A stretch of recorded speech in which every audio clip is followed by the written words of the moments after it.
السلام عليكم ورحمة الله تعالى وبركاته. بسم الله الرحمن الرحيم. الحمد لله رب العالمين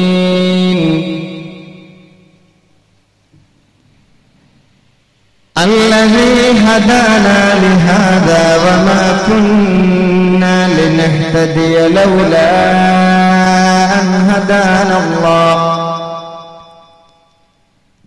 أشهد أن لا إله إلا الله وأشهد أن محمدا عبده ورسوله. أشهد يا رسول الله أنك قد بلغت الرسالة وأديت الأمانة ونصحت الأمة، تركتهم على المحجة البيضاء، فجزاك الله ما هو أهلك وأعطاك الله سؤلك، وصلى الله وسلم عليك يا سيدي يا رسول الله. أعوذ بالله من الشيطان الرجيم. بسم الله الرحمن الرحيم. وإذا أخذ الله ميثاق النبيين لما آتيتكم من كتاب وحكمة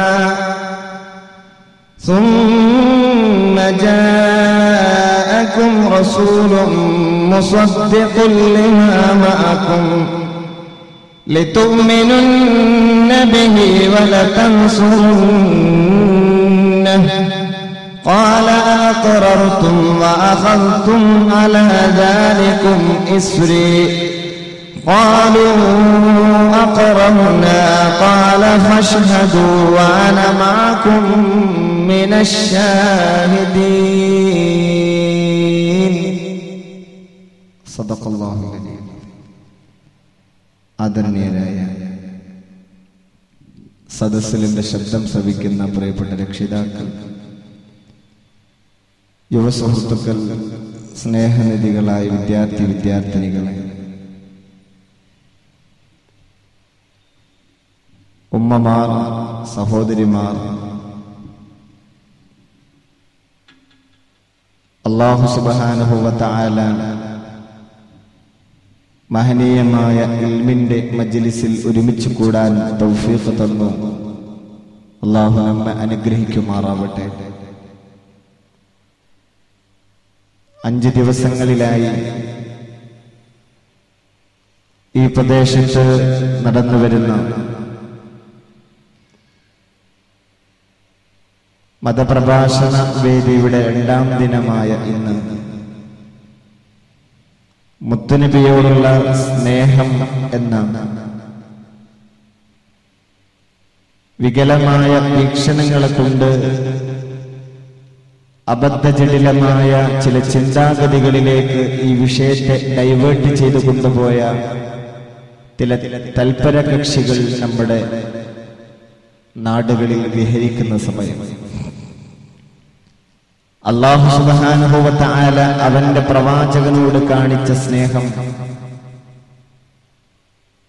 ആ പ്രവാചകനോട് ഏറ്റവും കടമപ്പെട്ട് കിടക്കുന്ന ഉമ്മത്ത് നമ്മൾ കാണിക്കേണ്ട സ്നേഹം, അതിന്റെ റൂട്ട് ഇങ്ങനെ എന്ന് വരച്ച് കാണിക്കാൻ ഇൽഹാറുൽ മഹബ്ബത്തിനെ ഒരു റിട്ടൺ ഫോർമാറ്റിലേക്ക് മാറ്റി എഴുതാൻ ഒരിക്കലും സാധ്യമല്ലെന്ന് അതിൻ്റെ വിശാലമായ ചില ഏരിയകളിലൂടെ കൊണ്ടുപോയി നിങ്ങളെ ബോധ്യപ്പെടുത്തുക എന്നതാണ് ഈ സമയത്ത് ഞാൻ ഉദ്ദേശിക്കുന്ന ഏറ്റവും വലിയ ലക്ഷ്യം.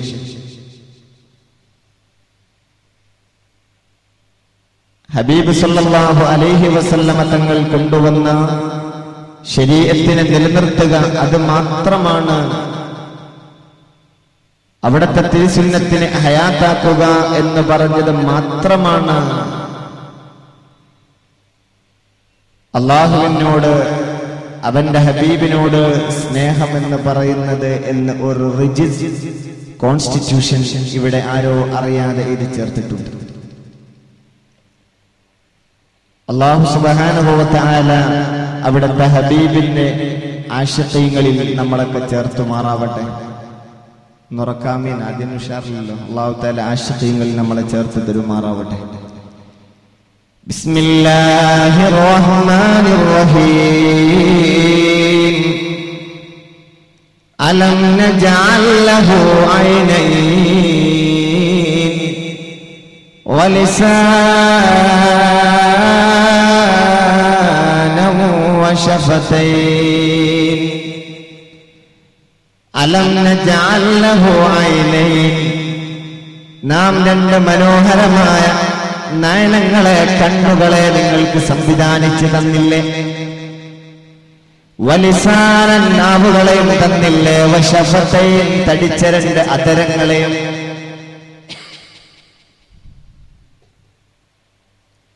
മനുഷ്യ ശരീരത്തിലെ അവയവങ്ങളിൽ പ്രധാനപ്പെട്ടതായ 3 പാർട്സുകളെ കുറിച്ചാണ് ഈ ആയത്ത് ചർച്ച ചെയ്തത്. പ്രധാനപ്പെട്ട 3 അവയവങ്ങൾ. അലം നജഅൽ ലഹു ഐനൈൻ, 2 നയനങ്ങളെ നമ്മൾ നിങ്ങൾക്ക് തന്നില്ലേ, അവർക്ക് തന്നില്ലേ? പരിശുദ്ധ ഖുർആന്റെ ഘടന എന്ന് പറയുന്നത് നമ്മൾ ആരുമല്ല അതിനെ എഴുതിയത്. ജഗന്നിയന്താവായ അല്ലാഹു, അവന്റെ കലാമിന് അതിയായ വിശേഷമുണ്ട്, സവിശേഷതയുണ്ട്. നമ്മളുടെ കവിതകളല്ല, നമ്മുടെ ലേഖനങ്ങളല്ല അല്ലാഹുവിന്റെ വാക്കെന്ന് പറയുന്നത്. അതിന്റെ ഘടനയിൽ, അതിന്റെ സ്ട്രക്ചറിൽ, അതിന്റെ പ്രയോഗങ്ങളിൽ വ്യത്യാസങ്ങളുണ്ട്, പ്രത്യേകതകളുണ്ട്. മനുഷ്യനെ മറ്റു ജീവികളിൽ നിന്ന് വ്യത്യസ്തനാക്കുന്നത് അഖലാണ്. എന്നിട്ടും അല്ലാഹു അവന്റെ ആയത്തിന്റെ തുടക്കത്തിൽ കൊണ്ടുവന്നത് അലം നജഅൽ ലഹു അഖലാ എന്നല്ല. നിങ്ങൾക്ക് ഞാൻ ബുദ്ധിയെ തന്നില്ലേ എന്ന് ചോദിച്ചില്ല. ആദ്യം ചോദിച്ചത് അലം നജഅൽ ലഹു ഐനൈൻ, 2 കണ്ണുകളെ അങ്ങേക്ക്, നിങ്ങൾക്ക് മനുഷ്യർക്ക് തന്നില്ലേ? എന്തായിരിക്കാം അല്ലാഹു കണ്ണിനെടുത്ത് പറയാനുണ്ടായ കാരണം? മഹാരഥന്മാർ വിശദീകരിക്കുന്നുണ്ട്. കണ്ണുകളെ പറയാനുള്ള കാരണം, കണ്ണുകളെ ആ ആയത്തിന്റെ ആദ്യത്തിൽ കൊണ്ടുവരാൻ കാരണം, മനുഷ്യ ശരീരത്തിലെ അവയവങ്ങളിൽ കണ്ണിന് പ്രയോഗിച്ചു കൊടുക്കാനുള്ള കാരണം, കണ്ണുകൊണ്ടാണ് ഇഹലോകത്തും പരലോകത്തും ഒരു മനുഷ്യൻ അനുഭവിക്കാവുന്ന ഏറ്റവും വലിയ സൗഭാഗ്യങ്ങളെ ആവാഹിക്കുന്നത് അവന്റെ കണ്ണുകളെ കൊണ്ടാണ്. അതുകൊണ്ട് അലം നജഅൽ ലഹു ഐനൈൻ, ഇഹലോകത്തും നാളെ പരലോകത്തും ഒരു മനുഷ്യന് കിട്ടാൻ പോകുന്ന ഏറ്റവും വലിയ സുഹൃത്തുക്കളെ അനുഭവിക്കുന്നത് അവന്റെ കണ്ണുകൊണ്ടാണ്, നഗ്ന നേത്രങ്ങളെ കൊണ്ടാണ്. അതുകൊണ്ട് കണ്ണിനെ അല്ലാഹു ആയത്തിന്റെ തുടക്കത്തിൽ കൊണ്ടുവന്നു. ഏതാണ് ആഖിറത്തിലെ ഏറ്റവും വലിയ അനുഗ്രഹം? ലില്ലദീന അഹ്സനുൽ ഹുസ്നാ വസിയാദ, ഇഹപരലോകത്ത് നന്മ ചെയ്തു പോയ ആളുകൾക്ക് നാം സ്വർഗം പ്രദാനം ചെയ്യും. വസിയാദ, ധാരാളം എക്സ്ട്രയും പ്രദാനം ചെയ്യും. സ്വർഗത്തിനപ്പുറം എക്സ്ട്രാ. ചില പ്രൊഡക്റ്റ് വാങ്ങുമ്പോൾ അതിൽ സൈഡിൽ എഴുതിയിട്ടുണ്ടാവും 20% എക്സ്ട്രാ ഉണ്ട്. പരിശുദ്ധ ഖുർആന്റെ ആയത്ത് ലില്ലദീന അഹ്സനു അൽ ഹുസ്നാ വസിയാദ, സ്വർഗം നാം നന്മ ചെയ്തവർക്ക് നൽകുന്നുണ്ട്. വസിയാദ, ജാസ്തിയും നൽകുന്നുണ്ട്. അത്ഭുതം സ്വർഗമാണ്, എന്നാൽ അതിലധികവും ഞാൻ അവർക്ക് കൊടുക്കും. സഹാബത്തെ ആയത്ത് കേട്ടപ്പോ അത്ഭുതപ്പെട്ടുപോയി. സ്വർഗത്തിനേക്കാളും എക്സ്ട്രാ എന്താണാവോ? സ്വർഗത്തിനേക്കാളും അധികമായിട്ട് എന്താണ് അല്ലാഹു പ്രദാനം ചെയ്യുന്നത്? എല്ലാവരും സയ്യിദുനാ ഇബ്നു അബ്ബാസ് റഈസുൽ മുഫസ്സിരീൻ, മുഫസ്സിരീങ്ങളുടെ നേതാവിന്റെ അടുത്തേക്ക് ഓടിപ്പോയിട്ടുണ്ട്. ചെന്ന് ചോദിച്ചു. ഇബ്നു അബ്ബാസ് എന്നവരെ പരിശുദ്ധ ഖുർആന്റെ ആയത്തിൽ ഇങ്ങനെ കാണുന്നുണ്ട്, സ്വർഗത്തിനേക്കാളും എക്സ്ട്രാ അല്ലാഹു നന്മ ചെയ്തവർക്ക് പ്രദാനം ചെയ്യുമെന്ന് പറയുന്നു. സ്വർഗം ഞങ്ങൾക്ക് തസവ്വുറായി, സ്വർഗം ഞങ്ങൾക്ക് മനസ്സിലായി, പക്ഷേ അധികം നൽകും, എക്സ്ട്രാ തരുമെന്ന് പറഞ്ഞത് മനസ്സിലായില്ല. സയ്യിദുനാ ഇബ്നു അബ്ബാസ് തങ്ങളും പറഞ്ഞു, എനിക്കും മനസ്സിലായില്ലല്ലോ ആ ആയത്ത്. നേരെ നടന്നു നീങ്ങി ഹബീബിന്റെ അടുത്തേക്ക്, അല്ലാഹുവിന്റെ ഹബീബിന്റെ പുണ്യഭൂമാന്റെ അടുത്ത് ചെന്ന് ചോദിച്ചു, ലില്ലദീന അഹ്സനുൽ ഹുസ്നാ വസിയാദ. എക്സ്ട്രാ ഞങ്ങൾക്ക് മനസ്സിലായില്ല ഹബീബേ. നബി തങ്ങളങ്ങ് വിശദീകരിക്കാൻ തുടങ്ങി. നന്മ ചെയ്ത ആളുകൾക്ക് ഹിസാബ് കഴിഞ്ഞ് സിറാത്ത് കഴിഞ്ഞ് ഫയദ്ഖുലൂന മനാസില, അവരവർക്ക് നൽകുന്ന സ്വർഗപ്രദേശത്തേക്ക് അവരെ പ്രവേശിപ്പിച്ചാൽ 8 കവാടങ്ങൾ അവർ ചെയ്ത ഇബാദത്തിന് അനുസൃതമായ കവാടങ്ങളിലേക്ക്, ഫ്ലാറ്റുകളിലേക്ക്, സ്വർഗത്തിന്റെ ഏരിയകളിലേക്ക്, പ്രോണുകളിലേക്ക് അവരെ പ്രവേശിപ്പിച്ചു കഴിഞ്ഞാൽ വയതനഅമൂന മിൻഹാ, അവിടത്തിൽ അവർ ആനന്ദ നിർവൃതിയോടെ കഴിഞ്ഞുകൂടുകയും ചെയ്താൽ ഫയഖൂലു ലഹും റബ്ബുഹും, അവരുടെ റബ്ബ് അവരോട് ചോദിക്കുന്നുണ്ട്, അതുരീദൂന ശൈഅൻ അസ്യദ മിൻഹാ, ഇതിനേക്കാൾ അധികം ജാസ്തി എക്സ്ട്രാ വല്ലതും നിങ്ങൾക്ക് വേണോ? സ്വർഗനിവാസികൾ റബ്ബിനോട് പറയുന്നുണ്ട്, ഖാലൂ ലാ ഹാദാ അസ്യദു, സ്വർഗം തന്നെ ധാരാളമല്ലേ, സ്വർഗം തന്നെ ഞങ്ങൾ ചെയ്ത ഇബാദത്തിന്റെ 4 അയലത്ത് പോലും എത്തില്ല, ഇതിനേക്കാളും വലുത് വേറെയോ? ലാ, ഞങ്ങൾക്ക് വേണ്ട എന്ന് പറയും. അല്ലാഹു സ്വർഗത്തിൽ പ്രവേശിക്കാൻ തൗഫീഖ് തരട്ടെ. فيكشف له الحجاب فيكشف الحجاب, അപ്പോൾ അല്ലാഹു കണ്ണിന്റെ സോഫ്റ്റ്വെയറിന്റെ പവർ കൂട്ടിക്കൊടുക്കും. കണ്ണിന്റെ ആ ഒരു ഹിജാബിനെ മറയെ അല്ലാഹു നീക്കി കൊടുക്കും. അപ്പോൾ ഇന്നകും സതറൗന റബ്ബാ, അവരെ സൃഷ്ടിച്ച് പരിപാലിക്കുന്ന ജഗനിയന്താവായ അല്ലാഹുവിനെ, അഖിലാണ്ട മണ്ഡലങ്ങളെ സൃഷ്ടിച്ച് പരിപാലിക്കുന്ന റബ്ബിനെ, കളകൂജളങ്ങളോടെ ശബ്ദിച്ചു പറക്കുന്ന പക്ഷിലതാദികളെ, കളകളാരവത്തോടെ ഒഴുകുന്ന ആറുകളെ സംരക്ഷിച്ചു പരിപാലിക്കുന്ന അല്ലാഹ്, അജായിബ് നിറഞ്ഞ സമുദ്രത്തിന്റെ സൃഷ്ടാവായ അല്ലാഹ്, 12 കിലോമീറ്ററുകൾക്കപ്പുറത്ത് ആ സമുദ്ര ആഴി ടോർച്ചടിക്കുന്ന പോലെ നഗ്നനേത്രങ്ങൾക്ക് പ്രകാശം നൽകിയ മത്സ്യകന്യകമാരെ സൃഷ്ടിച്ച് പോറ്റുന്ന അല്ലാഹ്, ഫയുക്ശഫുൽ ഹിജാബ്, കണ്ണിന്റെ ആ മറയെ അല്ലാഹു നീക്കി കൊടുക്കും. അപ്പോൾ ഇന്നകും സതറൗന റബ്ബാ, അവരവരുടെ രക്ഷിതാവിനെ കാണുന്നതാണ്. ലില്ലദീന അഹ്സനുൽ ഹുസ്നാ, സ്വർഗവും നൽകും, വസിയാദ, അല്ലാഹുവിനെ കാണാൻ ഭാഗ്യവും നൽകും. ഫയൻസൗന നിഅമ കുല്ല, സ്വർഗീയ അനുഭൂതികൾ മുഴുവനും ആ സമയത്ത് സ്വർഗനിവാസികൾ മറന്നു പോകുമെന്ന് ലോകത്തിന്റെ രാജകുമാരൻ മുഹമ്മദ് മുസ്തഫ സല്ലല്ലാഹു അലൈഹി വസല്ലം. ഒക്കെ ആൾക്കാർ മറന്നു റബ്ബിനെ കാണുമ്പോ. കാരണം അല്ലാഹു ഇന്നല്ലാഹ ജമീലുൻ യുഹിബ്ബുൽ ജമാൽ, അതിസൗന്ദര്യവാനാണ് അല്ലാഹു സുബ്ഹാനഹു വ തആല. ആ അല്ലാഹുവിനെ കാണാൻ പഠിച്ചോൻ തൗഫീഖ് തരട്ടെ.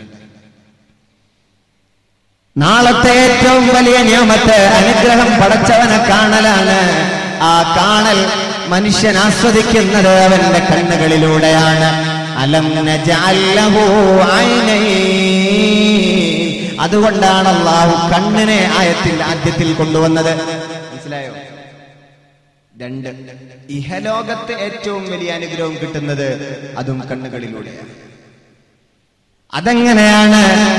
1000 കൊല്ലം നിസ്കരിച്ചാലും അല്ലാഹു സ്വർഗം തരണം എന്നില്ല. 1000 കൊല്ലം നോമ്പ് നോറ്റാലും അല്ലാഹു സ്വർഗം തരണം എന്നില്ല. നബി തങ്ങൾ പോലും പറഞ്ഞിട്ടുണ്ട്, എനിക്കും സ്വർഗം ലഭിക്കുന്നത് ചെയ്യുന്ന ഇബാദത്തുകളെ കൊണ്ടല്ല സഹാബത്തെ. അങ്ങും അങ്ങനെയാണോ എന്ന് ചോദിച്ചപ്പോൾ നബി തങ്ങൾ പറഞ്ഞത്, ബലാ ബിമന്നിഹി വകറമിഹി, അവൻ തരുന്ന ഔദാര്യത്തിന്റെ പവറിൽ ഞാനും സ്വർഗത്തിൽ പോകുന്നത് എന്ന് മുഹമ്മദ് മുസ്തഫ സല്ലല്ലാഹു അലൈഹി വസല്ലം. അപ്പൊ 1000 കൊല്ലം ഇബാദത്തെടുത്തത് കൊണ്ട് സ്വർഗത്തിൽ പോയിക്കൊള്ളണം എന്നില്ല. തരൂല എന്നല്ല, കിട്ടണം എന്നില്ല. 500 കൊല്ലം ഇബാദത്തെടുത്ത ഒരാളെ നാളെ മഹ്ശറയിൽ കൊണ്ടുവരുന്നുണ്ട്. അയാളോട് അല്ലാഹു സുബ്ഹാനഹു വ തആല പറയുന്നുണ്ട്, തദ്ഖുലുൽ ജന്ന ബിറഹ്മതി അം ബിഅമലിക്, നിങ്ങളുടെ അമല് കൊണ്ട് പോകുന്നോ അല്ലെങ്കിൽ എന്റെ ഫ്രീ ടിക്കറ്റ് കൊണ്ട് പോകുന്നോ സ്വർഗത്തിലേക്ക്? എന്റെ പ്രിയപ്പെട്ടവർ കേൾക്ക്, ചെയ്തത് അധികം നമുക്കൊക്കെ ചിലപ്പോ ഇന്ന് റമളാൻ വരികയാണ്, വഫിഖ്നാ ഫീഹി ലിസ്സിയാമി വൽഖിയാമി വതിലാവത്തിൽ ഖുർആൻ. അല്ലാഹു തൗഫീഖ് തരട്ടെ. ചെയ്താൽ അധികാവൂല. 500 കൊല്ലം നിസ്കരിച്ച ഒരാളെ, ഇടക്ക് നല്ല 500 കൊല്ലം പടച്ചവനെ നമിച്ച ഒരാളെ നാളെ മഹ്ശറിൽ കൊണ്ടുവരാൻ. എന്നിട്ട് റബ്ബ് ചോദിക്കുന്നു, നിങ്ങൾ ചെയ്ത ഇബാദത്തിന്റെ സവാബ് കൊണ്ട് പോകുന്നോ എന്റെ ഫ്രീ ടിക്കറ്റ് കൊണ്ട് പോകുന്നു?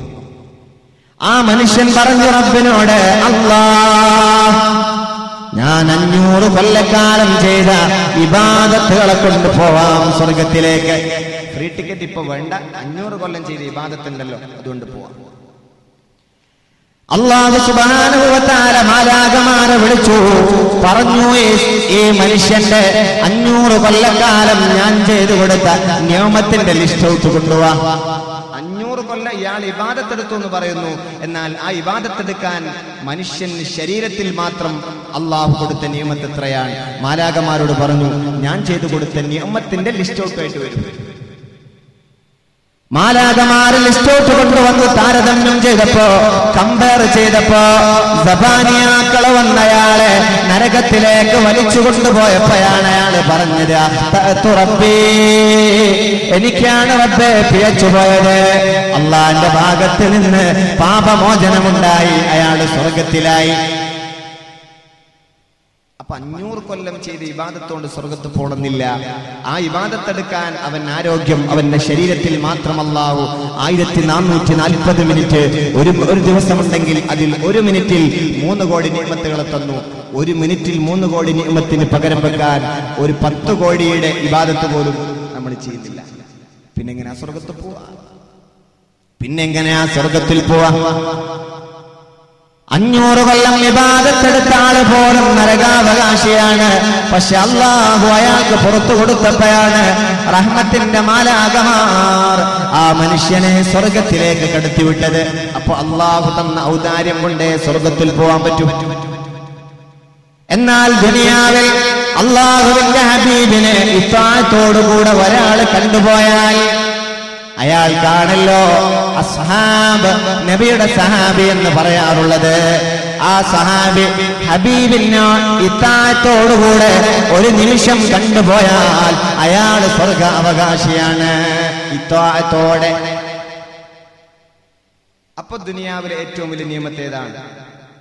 നബിയെ കാണാന്നുള്ളതാണ്. അതേതിലെയാ? കണ്ണിലൂടെയാണ്. അലം നജഅൽ ലഹു ഐനൈൻ, 2 കണ്ണുകളെ തന്നൂന്ന് ആയത്തിന്റെ ആദ്യത്തിൽ പറഞ്ഞത്. ഇഹലോകത്തും പരലോകത്തും ലഭിക്കുന്ന ഏറ്റവും വലിയ സുഹൃതം അത് കണ്ണുകളിലൂടെയാണ് മനുഷ്യൻ ആസ്വദിക്കുന്നത്. അതുകൊണ്ട് ദുനിയാവിലെ ഏറ്റവും വലിയ സുഹൃതം ഹബീബിനെ കാണലായിരുന്നു. അസ്ഹാബേ കന്നുജൂം ഫബിഅയ്യിഹിം ഇഖ്തദൈതും ഇഹ്തദൈതും. ഹബീബിനെ കണ്ടു മുസ്ലിമായി ളുഹർ പോലെ നിസ്കരിക്കുന്നതിന് മുമ്പേ യുദ്ധഭൂമികയിൽ ചെന്നു. രണഭൂമികയിൽ അള്ളാഹ്ക്ക് വേണ്ടി ഷഹീദായി വീണു. ദഖലൽ ജന്ന, അയാൾ സ്വർഗത്തിലാണ്. 1 വക്ത് പോലും ഫർള് നിസ്കരിച്ചിട്ടില്ല. എന്തുകൊണ്ട്? അവസരം ഉണ്ടായില്ല. പക്ഷെ അയാൾ സ്വർഗത്തിന് കാരണമായത് ഏറ്റവും വലിയ നന്മ കണ്ണുകളിലൂടെ കിട്ടി. ഹബീബിനെ ഇതായത്തോടുകൂടെ 1 നിമിഷം കാണാൻ പറ്റി, സവിധത്തിലൊന്നിരിക്കാൻ പറ്റി. ഹബീബിന്റെ സവിധത്തിലിരുന്ന സഹാബത്തിന് അവര് പോലും നക്ഷത്ര തുല്യരാണ്. അവരിലാരെ നിങ്ങൾ അനുധാവനം ചെയ്താൽ നിങ്ങൾക്ക് ഹിദായത്ത് ലഭിക്കും.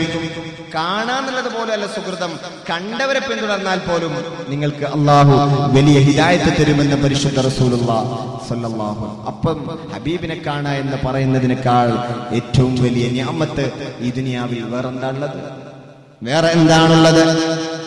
ഏറ്റവും വലിയ ഭാഗ്യം മുഹമ്മദ് നബിയെ കാണലായിരുന്നു. ഇന്ന് നമുക്ക് ആ തൗഫീഖ് ഇല്ല. നമ്മൾ 15-ാം നൂറ്റാണ്ടിലെത്തിപ്പോവാണ്.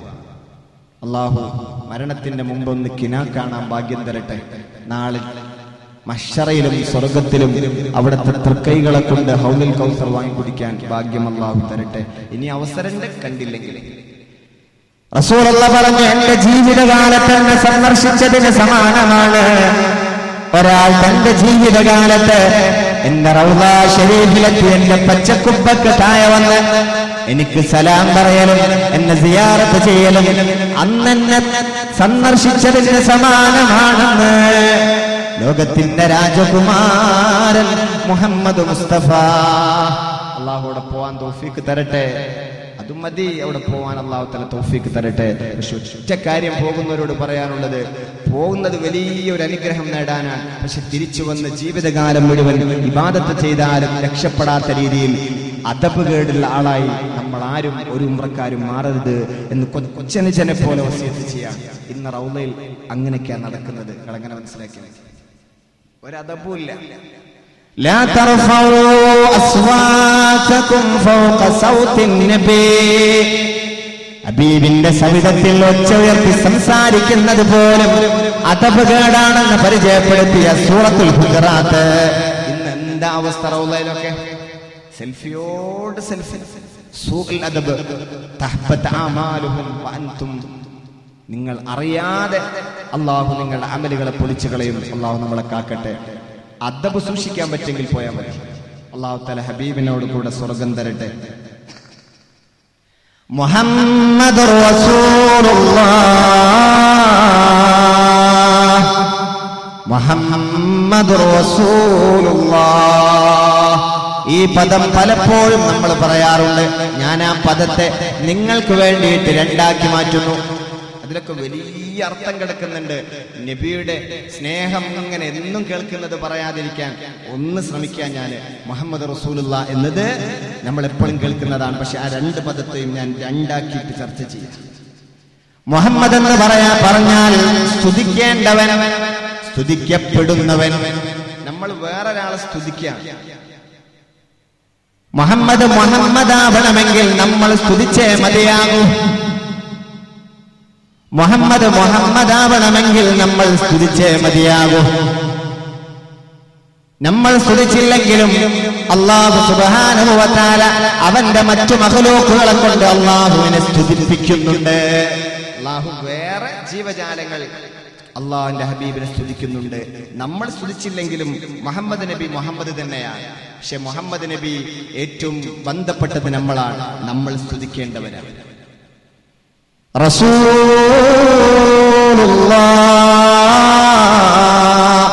റസൂൽ എന്ന് പറഞ്ഞത് അത് റിസാലത്ത് കൊണ്ടുവന്ന ആളെന്ന നിലക്കാണ്. റസൂലിന് പേര് കിട്ടിയത് അത് റിസാലത്തിന്റെ ഭാഗമാണ്. നമ്മൾക്കൊരു മെസ്സഞ്ചറായി ഇവിടെ വന്നു, അള്ളാഹുവിൽ നിന്നുള്ള എല്ലാ കാര്യങ്ങളും നമ്മുടെ മുമ്പിൽ സമർപ്പിച്ചു എന്ന നിലക്കാണ് റസൂൽ എന്ന പേര് കിട്ടിയത്. അപ്പൊ രണ്ടും രണ്ടാണ്. വമാ അതാകുമുർ റസൂലു ഫഖുദൂ വമാ നഹാകും അൻഹു ഫന്തഹൂ. എന്റെ റസൂൽ കൊണ്ടുവന്നതിനെ സ്വീകരിച്ചോളൂ. ആയത്തും അങ്ങനെയാണ്. റസൂൽ എന്ന് പറയേണ്ടടുത്ത് റസൂൽ എന്ന് പറഞ്ഞു, മുഹമ്മദ് എന്ന് പറയേണ്ടടുത്ത് മുഹമ്മദ് എന്നും പറഞ്ഞു. വമാ കാന മുഹമ്മദുൻ അബാ അഹദിൻ മിൻ റിജാലികും. അവിടെ മുഹമ്മദ് എന്ന് പറയണം, അതുകൊണ്ട് അവിടെ മുഹമ്മദ് എന്ന് പറഞ്ഞു. ചില സ്ഥലത്ത് റസൂൽ എന്നാ പറയേണ്ടത്, അവിടെ റസൂൽ എന്ന് പറഞ്ഞു. കാര്യം മനസ്സിലായോ? മുഹമ്മദ് എന്ന പേര് മുഹമ്മദ് മുഹമ്മദ് ആവണമെങ്കിൽ നമ്മൾ അഹമ്മദ് ആവണം, നമ്മൾ സ്തുതിക്കുന്ന ആളാവണം. റസൂൽ എന്ന് പറയുന്നത് നമ്മളിലേക്ക് ഒരുപാട് സന്ദേശങ്ങളെ കൊണ്ടുവന്നു എന്നതിന്റെ പേരിൽ റസൂൽ റസൂലാണ്. മുഹമ്മദ് മുഹമ്മദ് വേറെ തന്നെയാണ്. മുഹമ്മദും റസൂലും ഒന്നല്ല. എന്റെ ചോദ്യം അതല്ല. എന്റെ സദസ്സിലേക്ക് എന്റെ കുട്ടി കൂടെ വന്നിരുന്നുവെങ്കിൽ, എന്റെ ഭാര്യ കൂടെ വന്നിരുന്നുവെങ്കിൽ, എന്റെ ഉപ്പ കൂടെ വന്നിരുന്നുവെങ്കിൽ, ആരാവട്ടെ, നിങ്ങൾക്ക് എന്നോടൊരു ബാധ്യതയുണ്ട്. ഞാനിവിടെ സദസ്സിൽ നിങ്ങൾക്ക് ചില ചെറിയ ഉപദേശങ്ങൾ തരുന്നു എന്നതിന്റെ പേരിൽ നിങ്ങൾ ഉസ്താദ് എന്നൊരു കടമ എന്നോട് പാലിക്കുന്നുണ്ട്. ഇനി എന്റെ ഭാര്യ, എന്റെ സന്താനം ഇവിടെ വന്നിരുന്നുവെങ്കിൽ ഉപ്പ, ഭർത്താവ് എന്നൊരു അധിക റോള് കൂടെ, അധിക ഡ്യൂട്ടി കൂടെ അവർക്കുണ്ടാകുമായിരുന്നു. അപ്പൊ മുഹമ്മദ് റസൂലുള്ള എന്നതിൽ ഞാൻ ഈ ഉദാഹരണം പറഞ്ഞ പോലെ 2 ഡ്യൂട്ടി ഉണ്ട്. ഏത് ഡ്യൂട്ടിയാണ് രണ്ടും ഒരുമിച്ച് വന്നാൽ ചെയ്യേണ്ടത്? ഭർത്താവ് എന്ന ഡ്യൂട്ടിയാണോ എന്റെ ഭാര്യയുടെ വന്നിരുന്നുവെങ്കിൽ ചെയ്യേണ്ടത്? അല്ലെങ്കിൽ ഈ നസീഹത്തിന്റെ സദസ്സിലിരിക്കുമ്പോൾ നിങ്ങളുടെ മുകളിലൊക്കെയുള്ള ബാധ്യത പോലെ ഉസ്താദ് എന്ന ഡ്യൂട്ടിയാണോ നിർവഹിക്കേണ്ടത്? എന്റെ ചോദ്യം അതാണ്. മുഹമ്മദ് റസൂലുള്ള എന്നത് രണ്ടും രണ്ടാണ്. ഈ രണ്ടിൽ ഏത് ഡ്യൂട്ടിയാണ് നമ്മൾ ആദ്യം അള്ളാഹുവിന്റെ ഹബീബിനോട് കാണിക്കേണ്ടത്? കൊണ്ടുവന്ന ശരീഅത്തിനെ ജീവിതത്തിൽ പകർത്തുകയോ അല്ലെങ്കിൽ മുഹമ്മദീയത്ത് നമ്മൾ ജീവിതത്തിൽ പകർത്തുകയോ? ഏതാ വേണ്ടത്? അതിന്റെ ഹുക്മ പറയുന്നില്ല ഞാൻ, അതിന്റെ വിധി പറയുന്നില്ല ഞാൻ. അതിന്റെ വിധി ഞാൻ നിങ്ങളോട് പറയുന്നേയില്ല. ഏത് ഹക്കാണ്, ഏത് ബാധ്യതയാണ്, മുഹമ്മദീയത്താണോ റിസാലത്താണോ നമ്മൾ ജീവിതത്തിൽ ആദ്യമായി കൊണ്ടുവരേണ്ടത് എന്ന ചോദ്യത്തിന് നബിയുടെ സഹാബമാർ തന്നെ മറുപടി പറയട്ടെ. ഫതഹ് മക്കയിലൂടെ ഹബീബ് മക്കയിലേക്ക് തിരിച്ചു വന്നിട്ടുണ്ട്, കഅബ പിടിച്ചടക്കിയിട്ടുണ്ട്. അവിടെ നിന്ന് എല്ലാ കർമ്മങ്ങളും കഴിഞ്ഞ് മദീനയിലേക്ക് ഹബീബ് തിരിച്ചുപോയപ്പോ ഹബീബിന്റെ കൂടെ 1,00,000-ൽ പരം സഹാബത്ത് തിരിച്ചുപോയിട്ടുണ്ട്. 1,00,000-ൽ പരം സഹാബത്ത് ഫതഹ് മക്കയിൽ പങ്കെടുക്കാൻ വന്നവരും മുസ്ലിമായവരും എല്ലാം ഹബീബ് തിരിച്ചുപോയപ്പോ മദീനയിലേക്ക് തിരിച്ചുപോയിട്ടുണ്ട്.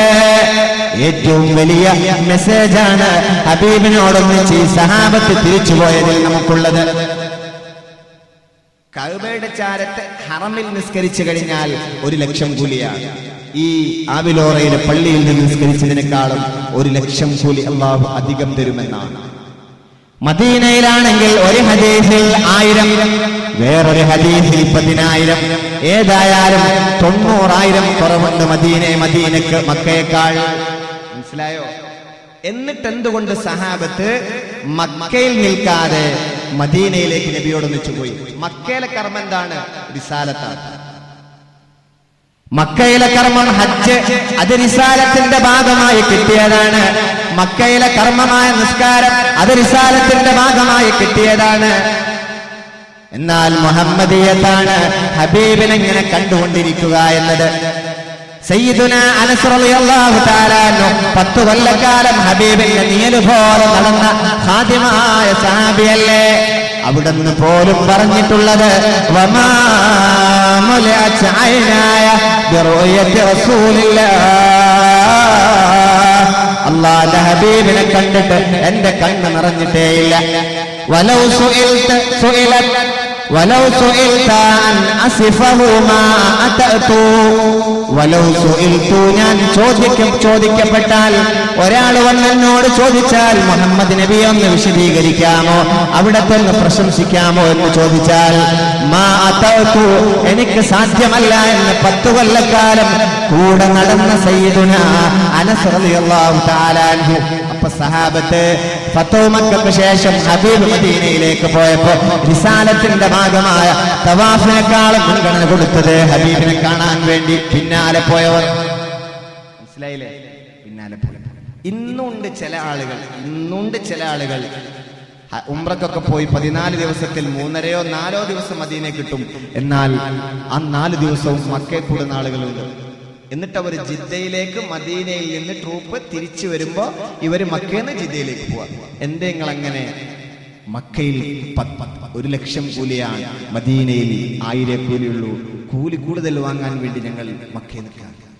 ആര് എന്നതല്ല വിഷയം, അത് നിങ്ങൾ ആലോചിക്കുക. 1,00,000 കൂലി കിട്ടുന്ന മക്ക വിട്ട് 1000 കൂലി കിട്ടുന്ന മദീനയല്ല. ഞങ്ങൾ ഇവിടെ ഇരുന്നോട്ടെ, ആവശ്യമുള്ളവർ ധൃതിയുള്ളവർ ഇപ്പോ 3.5 ദിവസം മദീനയിലേക്ക്. പൊന്നുമോനെ, ആരാ നിനക്ക് 1,00,000 കൂലി കിട്ടും ഇവിടെ ഈ ഹറമിൽ നിസ്കരിച്ചാൽ എന്ന് പഠിപ്പിച്ചത്? ആരാണ് തവാഫ് 7 തവണ ചെയ്യാൻ നിന്നെ പഠിപ്പിച്ചത്? ആരാണ് കഅബ വലതുഭാഗത്താക്കണമെന്ന് പഠിപ്പിച്ചത്? ആരാണ് തവാഫിന്റെ സമയത്ത് ശുചി വേണമെന്ന് പഠിപ്പിച്ചത്? ആര്? ഒരു നന്ദിയെങ്കിലും പഠിപ്പിച്ചു ഉസ്താദിനോട്. ഒന്നും ചെയ്യണ്ട, ഒരു നന്ദിയെങ്കിലും. ഇനി 2 ദിവസം നിൽക്കണ്ട, 4 നിൽക്കണ്ട, ഒന്ന് സിയാറത്ത് ചെയ്ത് ഒന്നൂടെ ഒന്ന് സലാം ചൊല്ലിയിട്ട് ഒരു ഉസ്താദിയത്തെങ്കിലും കാണിച്ചൂടെ? ഒരു ഉസ്താദിയത്തെങ്കിലും കാണിച്ചൂടെ പൊന്നുമോനെ നിനക്ക്? അങ്ങനെ നോക്കുകയാണെങ്കിൽ പ്രോട്ടീന് മാത്രം ശരീരത്തിന് ആവശ്യം, മുട്ടയും പാലും മാത്രം കഴിച്ചാൽ പോലെ. എന്തിനാണ് ഈ വെജിറ്റബിൾസ് ഒക്കെ? ലോകമെല്ലാം പടച്ചത്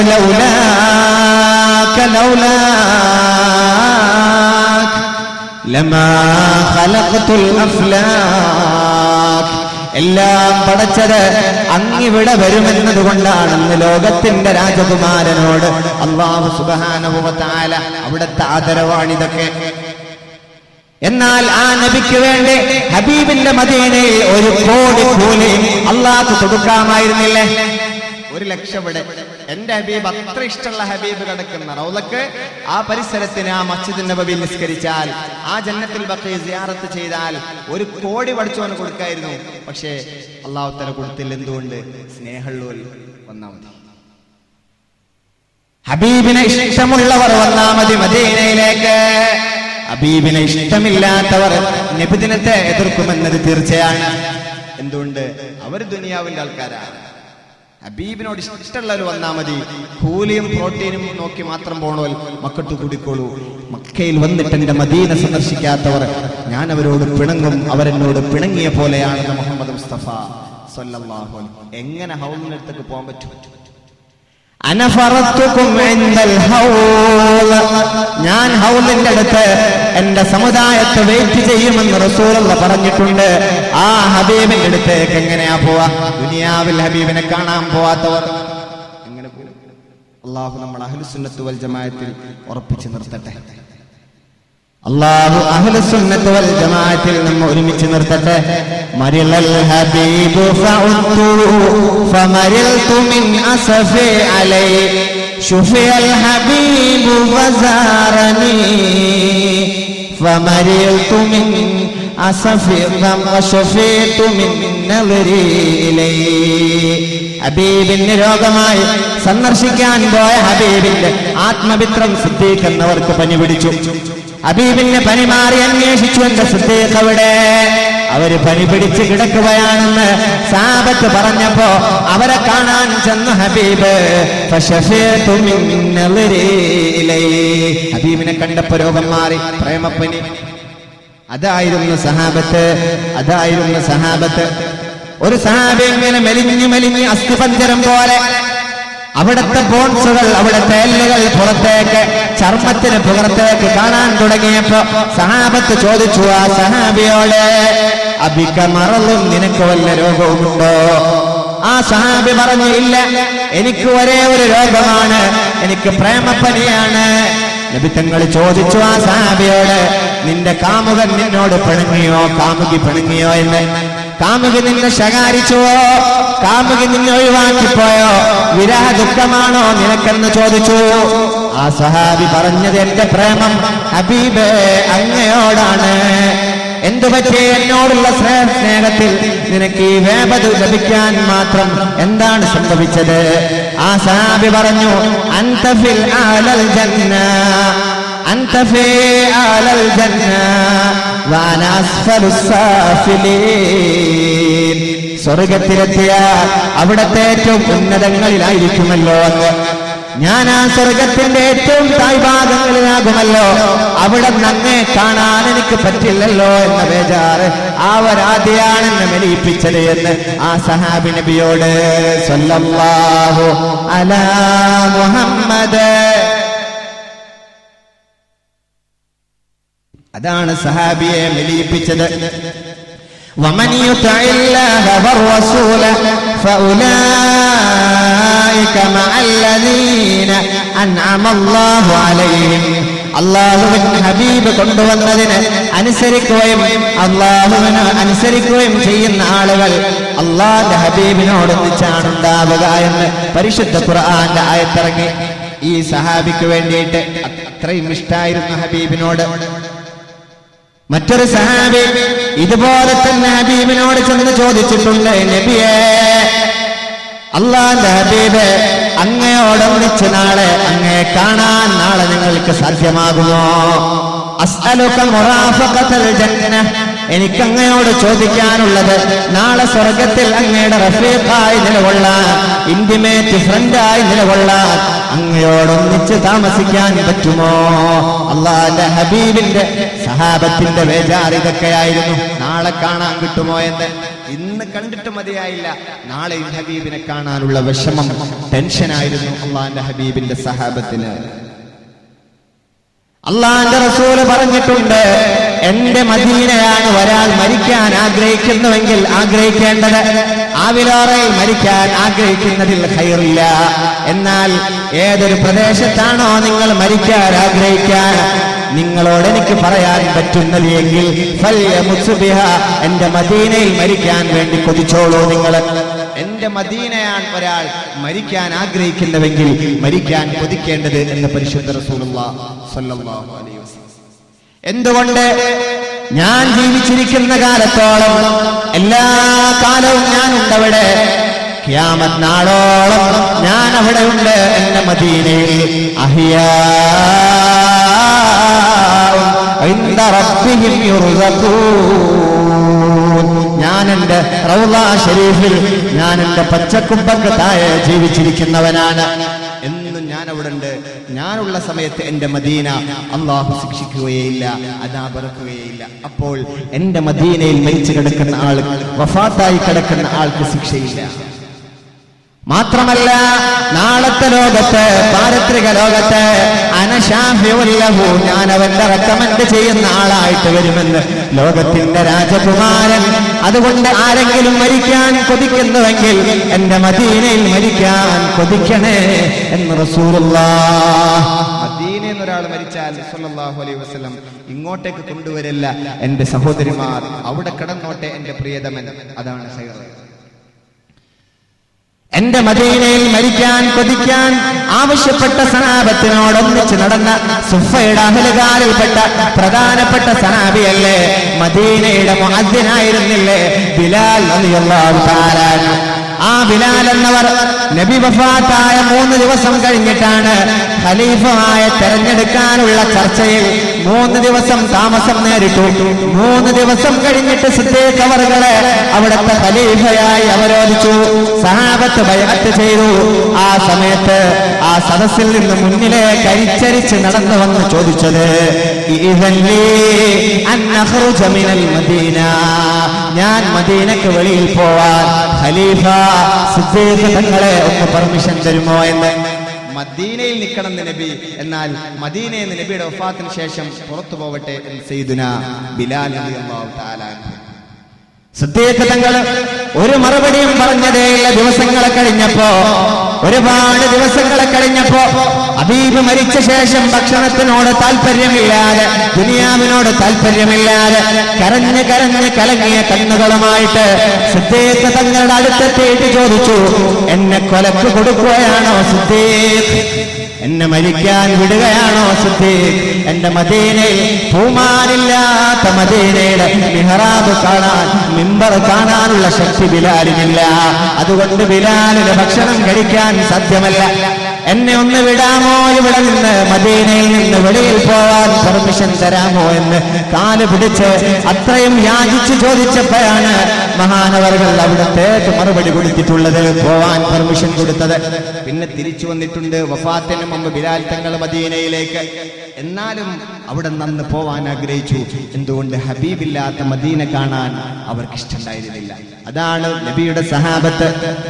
വമാ അർസൽനാക ഇല്ലാ റഹ്മതൻ ലിൽ ആലമീൻ.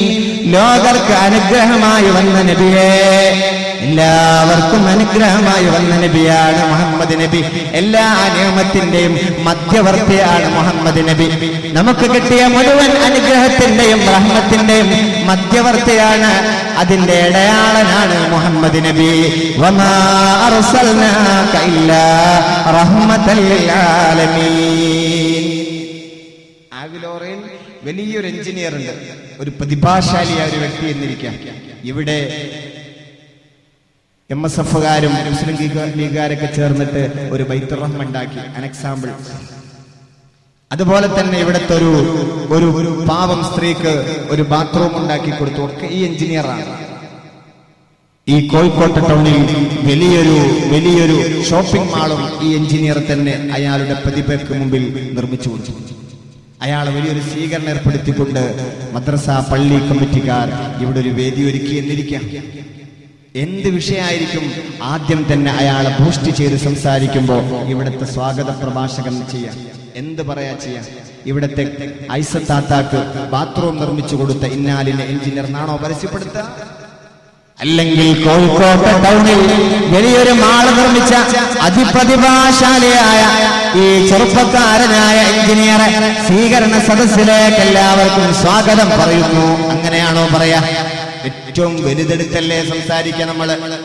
എന്നാൽ അതല്ലേ അള്ളാഹു നടത്തിയത്? ഇന്നല്ലാഹ വ മലായികതഹു യുസല്ലൂന അലൻ നബി. ഒരുപാട് ചവറുകളെ പോലുള്ള നമ്മളെപ്പോലുള്ള ഒരുപാട് മഖ്ലൂക്കുകളുണ്ട്, അവരൊന്നും പറഞ്ഞില്ല. യുസല്ലൂന അലൻ നബി, നബിയെ മാത്രം പറഞ്ഞു. ഏറ്റവും വലിയ പ്രൊഡക്റ്റിനെ ചർച്ച ചെയ്തു ആ പരിശുദ്ധ ആയത്ത്. എല്ലാം അങ്ങനെയാണ്. സൂറത്തുൽ ഫാത്തിഹ പോലും ഹബീബിന്റെ മൗലിദല്ലേ? സൂറത്തുൽ ഫാത്തിഹ പോലും ഹബീബിന്റെ മൗലിദല്ലേ? അനസ് റളിയല്ലാഹു തആല എന്ന് പറഞ്ഞു, ഹബീബിനെ കണ്ടിട്ട് എന്റെ കണ്ണ് നിറഞ്ഞിട്ടില്ല. ഹബീബിനെ കണ്ട് എന്റെ കണ്ണ് നിറഞ്ഞിട്ടില്ല. ആ കണ്ണ് നിറഞ്ഞാലല്ലേ കൽബിലേക്ക് ഇറങ്ങുകയുള്ളൂ. കാരണം കൽബിനകത്താണ് ഈമാൻ കിടക്കുന്നത്. ആ കൽബിന്റെ വാതിലുകളാണ് കണ്ണ്, ചെവി, നാവ് എന്നൊക്കെ പറയുന്നത്. കൽബിനകത്തുള്ളത് പുറത്തേക്ക് വരും. കണ്ണുകളിലൂടെയും ചെവികളിലൂടെയും കൽബ് നിറയുകയും ചെയ്യും. അങ്ങനെയാണ് കൽബാകുന്ന വാട്ടർ ടാങ്കിനകത്തേക്ക് വെള്ളം പമ്പ് ചെയ്യുന്ന ഏരിയകളാണ് കണ്ണ്, ചെവി, നാവ് എന്ന് പറയുന്നത്. അതുപോലെ തന്നെ കൽബിനകത്തുള്ളത് പുറത്തേക്ക് വരുന്നതും ഈ അവയവങ്ങളിലൂടെയാണ്. ഒരാളിപ്പോ ഒരു ചെറിയ തെറി പറഞ്ഞു, എന്റെ വാപ്പക്ക് വിളിച്ചു എന്നിരിക്കട്ടെ, അതിലധികം വലിയ തെറി അവന്റെ കൽബിനകത്തുണ്ട് എന്ന് മനസ്സിലാക്കുക. അനസ് റളിയല്ലാഹു തആല എന്ന് പറഞ്ഞു, എന്റെ കൽബ് ഹബീബിനെ കണ്ട് നിറഞ്ഞിട്ടേ ഇല്ല. വമാ മുലിഅത് ഐനാ, എന്റെ കണ്ണ് പോലും നിറഞ്ഞിട്ടില്ല. ആ കണ്ണ് നിറഞ്ഞിട്ട് വേണം കൽബിലേക്ക് എത്താൻ. ഇന്ന് ഹബീബിനെ കാണാൻ കണ്ണുകൊണ്ട് കണ്ട് കൽബ് നിറക്കാൻ നമുക്ക് സാധ്യമല്ല. എന്നാൽ ചെവി കൊണ്ട് കേട്ട് കൽബ് നിറക്കാൻ നമുക്ക് പറ്റൂലേ? ഹബീബിനെ കണ്ട് കൽബ് നിറക്കാൻ പറ്റാത്തിടത്ത് ഹബീബിനെ പറഞ്ഞിട്ട് കണ്ണ് നിറക്കാൻ പറ്റൂലേ? അങ്ങനെ ആ രണ്ട് മാധ്യമം നമുക്കൊന്ന് ഉപയോഗപ്പെടുത്താം. അല്ലാഹു തആല തൗഫീഖ് തരട്ടെ. അതുകൊണ്ട് മൗലിദൊക്കെ കേൾക്കാൻ പോകൂ, പാരായണം ചെയ്യൂ, കൽബ് നിറയട്ടെ ഹബീബിന്റെ ആ ഒരു സ്നേഹം. എന്തിനേറെ സൂറത്തുൽ ഫാത്തിഹ പോലും മൗലിദല്ലേ? സൂറത്തുൽ ഫാത്തിഹ 7 ആയത്തുള്ള സൂറത്തുൽ ഫാത്തിഹ പോലും മൗലിദാണ്. ബിസ്മില്ലാഹിർ റഹ്മാനിർ റഹീം, അൽഹംദുലില്ലാഹി റബ്ബിൽ ആലമീൻ, അർറഹ്മാനിർ റഹീം, മാലികി യൗമിദ്ദീൻ, ഇയ്യാക നഅ്ബുദു വ ഇയ്യാക നസ്തഈൻ. പടച്ചവന്റെ ഒരുപാട് അപകീർത്തനങ്ങൾ പറഞ്ഞു, കുറെ ഇങ്ങനെ പറഞ്ഞു. റഹ്മാൻ, റഹീം, മാലിക് യൗമിദ്ദീൻ. പിന്നെ പടച്ചോനെ നിനക്ക് വേണ്ടി മാത്രം ആരാധിക്കുന്നു, നിന്നോട് മാത്രം സഹായം ചോദിക്കുന്നു, പടച്ചോന്റെ ആളായി. പിന്നെ പറയുന്നത് ഇഹ്ദിനസ് സിറാത്തൽ മുസ്തഖീം, ഞങ്ങളെ സ്ട്രൈറ്റ് പാത്തിലെത്തിക്കണേ, സത്യപന്ഥാവിലേക്ക് ഞങ്ങളെ എത്തിക്കണേ. 17 തവണ ഫർലാക്കി അള്ളാന്റെ ഹബീബ് തിരുസുന്നത്തിലൂടെ നമ്മളെ പഠിപ്പിച്ചു. 17 തവണ 5 വക്ത നിസ്കാരത്തിലൂടെ ഹബീബ് പഠിപ്പിച്ചു. ഇങ്ങനെ പറയണം, എന്ത്? ഇഹ്ദിനസ് സിറാത്ത്, സിറാത്തിലേക്ക് എത്തിക്കണം. കാരണം ഇഷ്ടം പോലെ സിറാത്തിന് പുറത്തുള്ള വഴികൾ ഇന്നുണ്ട്. യഥാർത്ഥ വഴിയല്ലാത്തത് ഇഷ്ടം പോലെയുണ്ട്. അതുകൊണ്ടാണ് ഒരു ദിവസം 17 തവണ പറയാൻ, ദുആ ചെയ്യാൻ പഠിപ്പിച്ചത്. ഇഹ്ദിനസ് സിറാത്തൽ മുസ്തഖീം. എന്താണ് ദുആയുടെ പ്രത്യേകത? അദ്ദുആഉ മൗഖൂഫുൻ ബൈനസ് സമാഇ വൽ അർള് ഹത്താ തുസല്ലിയ. ആകാശഭൂമികൾക്കിടയിൽ ഒരാളുടെ പ്രാർത്ഥന നിലനിൽക്കുമെന്നാണ്. അല്ലാഹുവിന്റെ ദുആ സ്വീകരിക്കുന്ന ഓഫീസിലേക്ക് കയറി പോകാതെ ദുആ ആകാശഭൂമികൾക്കിടയിൽ നിലനിൽക്കും. ഹത്താ തുസല്ലിയ, സലാത്ത് ചൊല്ലിയില്ലെങ്കിൽ. അതുകൊണ്ട് ആ തുടക്കത്തിൽ ഹംദും സലാത്തും ചെല്ലണം എന്ന് പറഞ്ഞത്. ദുആ അള്ളാഹുവിന്റെ ഓഫീസിലേക്ക് എത്തണമെങ്കിൽ എൻവലപ്പായി സലാത്തുണ്ടായിരിക്കണം, അഡ്രസ്സായി സലാത്തുണ്ടായിരിക്കണം. സലാത്തില്ലാത്ത ദുആകൾ അള്ളാഹുവിലേക്ക് എത്തില്ല എന്ന് പരിശുദ്ധ റസൂലുള്ളാഹ്. ഇഹ്ദിനസ് സിറാത്തൽ മുസ്തഖീം. എവിടാ സലാത്ത്? സിറാത്തൽ ലദീന അൻഅംത അലൈഹിം, നീ അനുഗ്രഹം ചെയ്തവരുടെ പാതയിലേക്ക്. ആരാണ് ഏറ്റവും വലിയ അനുഗ്രഹത്തിന്റെ ദാതാവ്? ആരാണ്? മുഹമ്മദ് മുസ്തഫ സല്ലല്ലാഹു അലൈഹി വസല്ലമ തങ്ങളുടെ പാതയിലേക്ക് ഞങ്ങൾ എത്തിക്കണമെന്ന്. സൂറത്തുൽ ഫാത്തിഹ പോലും മൗലിദ്. പിന്നെയാണോ? സൂറത്തുൽ ഫാത്തിഹ പോലും മൗലിദാണ്. അത്ബതുകും അലസ്സിറാത്ത്, ഞാൻ സിറാത്തിന്റെ മുകളിൽ എന്നെ സ്നേഹിച്ചവരെ കാത്തിരിക്കുമെന്ന് ലോകത്തിന്റെ രാജകുമാരനെ മുഹമ്മദ് മുസ്തഫ സല്ലല്ലാഹു അലൈഹി വസല്ലം. നബിയല്ലാതെ മറ്റെന്താ നമ്മുടെ മുമ്പിലുള്ളത്? എല്ലാം നബിയാണ്. എല്ലാം സൃഷ്ടിച്ചതും നബിക്ക് വേണ്ടിയിട്ടാണ്. ലോകത്ത് 1,24,000 പ്രവാചകന്മാര് കടന്നുപോയിട്ടുണ്ടെങ്കിൽ 1,24,000 പ്രവാചകന്മാർ ലോകത്ത് കടന്നുപോയിട്ടുണ്ടെങ്കിൽ ഒരു പ്രവാചകൻ പോലും പെർമനന്റ് അല്ല. എന്നേക്കുമുള്ള പ്രവാചകനായിട്ട് ഒരാളുമില്ല. ഇല്ല നബി, നമ്മുടെ നബിയല്ലാതെ. പെർമനന്റ് ആയ പ്രവാചകൻ എന്ന് പറയും. ഒരു മെമ്പറെ ഒരു പഞ്ചായത്തിലേക്ക് 5 വർഷത്തിനാണ്. അയാൾ പെർമനന്റ് എന്ന് പറയാൻ പറ്റില്ല. അയാൾ ടെമ്പററിയാണ്. എപ്പോഴും നീക്കം ചെയ്യാം, എപ്പോഴും ചില പൊതുതെരഞ്ഞെടുപ്പ് വരാം, എപ്പോഴും 5 കൊല്ലം കഴിഞ്ഞാൽ ഏതായാലും ഇറങ്ങിപ്പോയും വേണം. 1,24,000 പ്രവാചകന്മാര് വന്നിട്ട് ഒരു പ്രവാചകൻ പോലും പെർമനന്റ് അല്ല. ഒരേ ഒരു പ്രവാചകനല്ലാതെ. അല്ലാഹു സുബ്ഹാനഹു വ തആല ഓരോ പ്രവാചകന്മാർക്കും തന്റെ റിസാലത്ത് കൊടുക്കുമ്പോ, നബുവത്ത് കൊടുക്കുമ്പോ അവരോടൊക്കെ ഒരു എഗ്രിമെന്റ് എഴുതി വാങ്ങിയിട്ടുണ്ട്. അഖദത്തിൽ അംബിയാഉ ഷഹാദത്തൽ ഉമമി അലൽ ഈമാനി ബിഹി. ഒരു എഗ്രിമെന്റ് എഴുതി വാങ്ങി സൈൻ ചെയ്തതിന് ശേഷമാണ് ഓരോ പ്രവാചകന്മാർക്കും അല്ലാഹു നബുവത്ത് കൊടുത്തത്. ഏതാണ് എഗ്രിമെന്റ്? വൈദ ഖദല്ലാഹു മീസാഖൻ നബിയ്യീന ലമാ ആതൈതുകും മിൻ കിതാബിൻ വഹിക്മ ثم جاءكم رسول مصدق لما معكم لتؤمنن به ولتنصرنه. നിങ്ങളെ ഏൽപ്പിക്കപ്പെട്ട ദേശത്ത് നിങ്ങളുടെ ആളുകളുടെ തൗഹീദ് പോലും നിങ്ങളുടെ പേരിലായിരിക്കവെയാണ് എന്റെ ഹബീബ് വരുന്നത് എങ്കിൽ ലതുഅ്മിനുന്ന ബിഹി, നിങ്ങൾ അവരെ വിശ്വസിക്കണം. വലതൻസുറന്ന, നിങ്ങൾ അവരെ സഹായിക്കുകയും വേണം. മാത്രമല്ല നിങ്ങളുടെ ഗാങ്ങിൽ മെമ്പർഷിപ്പ് നേടിയവരുടെ മെമ്പർഷിപ്പ് മുഴുവനും കൊണ്ടുപോയി ഉമ്മത്ത് മുഹമ്മദിയയിൽ ആഡ് ചെയ്യുകയും വേണം. ഈസാ നബിയുടെ പ്രവാചകനായി നിൽക്കുന്ന കാലഘട്ടത്തിലാണ് നമ്മുടെ നബി വന്നിരുന്നത് എങ്കിൽ ലതുഅ്മിനുന്ന ബിഹി, എപ്പോഴാണോ മുഹമ്മദ് നബി ഇവിടെ റിസാലത്തുമായി വരുന്നത് അപ്പോൾ നിങ്ങൾ മാറിയേക്കണം. അപ്പൊ ഒരു നബിയും പെർമനന്റ് അല്ല. എന്റെ നബി വരുന്നാൽ അപ്പോൾ മാറിക്കൊടുക്കണം എന്ന എഗ്രിമെന്റ് എഴുതി വാങ്ങിയിട്ടാണ് അല്ലാഹു സുബ്ഹാനഹു വ തആല 1,24,000 പ്രവാചകന്മാർക്ക് നബുവത്ത് കൊടുത്തത് എന്ന് പരിശുദ്ധ ഖുർആൻ. അപ്പൊ പെർമനന്റ് ആയ ഒരു നബിയേ ഉള്ളൂ, മുഹമ്മദ് മുസ്തഫ സല്ലല്ലാഹു അലൈഹി വസല്ലം. ലോകത്തെ ആദ്യത്തെ പ്രവാചകൻ ആരാണ്? ലോകത്തെ ആദ്യത്തെ പ്രവാചകൻ ആദം നബിയല്ല, മുഹമ്മദ് നബി.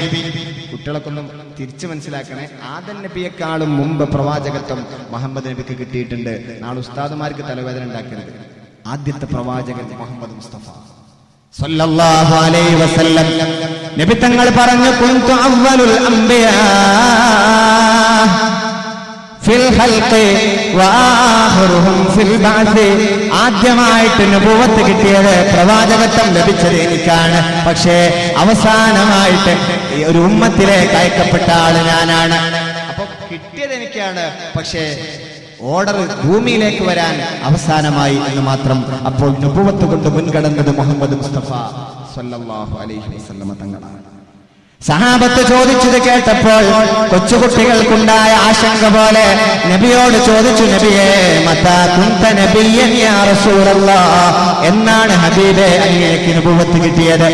ഖാല, നബി തങ്ങൾ പറഞ്ഞു, കാന ആദമു ബൈനൽ മാഇ വത്തീൻ, ആദം നബി 40 വർഷക്കാലം വെള്ളത്തിന്റെയും കളിമണ്ണിന്റെയും ഇടയിൽ കടന്നിട്ടുണ്ട് എന്ന് ഹാഫിദ് ഇബ്നു കസീർ തന്റെ തഫ്സീറിൽ പറഞ്ഞിട്ടുണ്ട്. ആ 40 കൊല്ലക്കാലം ആദം നബി മണ്ണിന്റെയും കളിമണ്ണിന്റെയും വെള്ളത്തിന്റെയും ഇടയിൽ ജീവിച്ച കാലത്തൊക്കെ ഞാൻ നബിയാണ് എന്റെ സഹാബത്തെ എന്ന് ലോകത്തിന്റെ രാജകുമാരൻ മുഹമ്മദ് മുസ്തഫ സല്ലല്ലാഹു അലൈഹി വസല്ലം, ഞാൻ അന്നേ നബിയാണ്. ആദം നബി വരുന്നതിന്റെ മുമ്പ് തന്നെ വാന അവ്വലു മൻ യൻശഖു അൻഹു ഫിൽ അർളി, ആദ്യമായിട്ട് ഇസ്രാഫീൽ ഊതുമ്പോ ഭൂമിയിൽ നിന്ന് എണീറ്റ് വരുന്ന ആള് ഞാനാണ്. വാന അവ്വലു മൻ യുഹർരികു ഹൽഖത ബാബിൽ ജന്ന, സ്വർഗ്ഗത്തിന്റെ വാതിൽ അവിടുത്തെ വട്ടക്കണ്ണി പിടിച്ച് കുലുക്കുന്ന ആദ്യത്തെ ആള് ഞാനാണ്. വാന അവ്വലു മൻ യദ്ഖുലുൽ ജന്ന, സ്വർഗ്ഗത്തിൽ പ്രവേശിക്കുന്ന ആദ്യത്തെ ആള് ഞാനാണ്. അണികളുടെ കാൻഡിഡേറ്റ്സിന്റെ കാലു നക്കി കിട്ടിയ വോട്ട് കൊണ്ട് അധികാര കസേരയിൽ ഇരിക്കുന്ന MLA-മാർ, MP-മാർ, അധികാര കസേര കൈയാളുന്ന ആളുകൾ ഏതോ ഒരു വിഷയവുമായി അങ്ങ് ചെല്ലുമ്പോ, ഞാൻ ഇന്ന ദിവസം സമ്മേളനം നടക്കുമ്പോ അവിടെ ഉണ്ടാകും, ഞാൻ റിസർവ് സീറ്റിലാണ്, നിങ്ങൾ വന്നോളൂ എന്ന് പറയുന്ന അഭിനവ MLA-മാരുടെ കൂട്ടത്തിൽ എന്നല്ലേ ഹബീബ് സ്വർഗത്തിൽ ആദ്യം പോകുന്നു എന്ന് കേൾക്കുമ്പോ,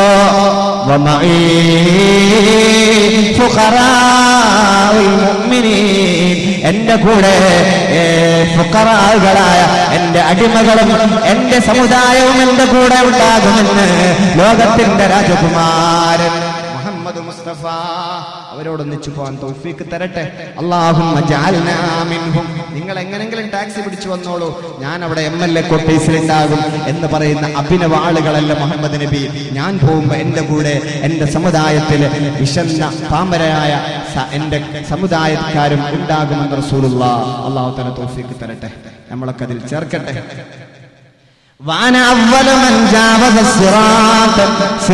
ആദ്യമായിട്ട് മുറിച്ചു കിടക്കുന്ന ആള് ഞാനാണ്. എന്റെ ഉമ്മത്തുകൾക്ക് ഏറ്റവും അവസാനം കടന്നു വന്നത് എന്റെ ഉമ്മത്താണെങ്കിലും ഏറ്റവും ആദ്യം ഹിസാബ് എടുക്കുന്നത് എന്റെ ഉമ്മത്താണ്. ഞാൻ എന്റെ ഹൗലിന്റെ അടുത്ത് കാത്തിരിക്കും അവരെ.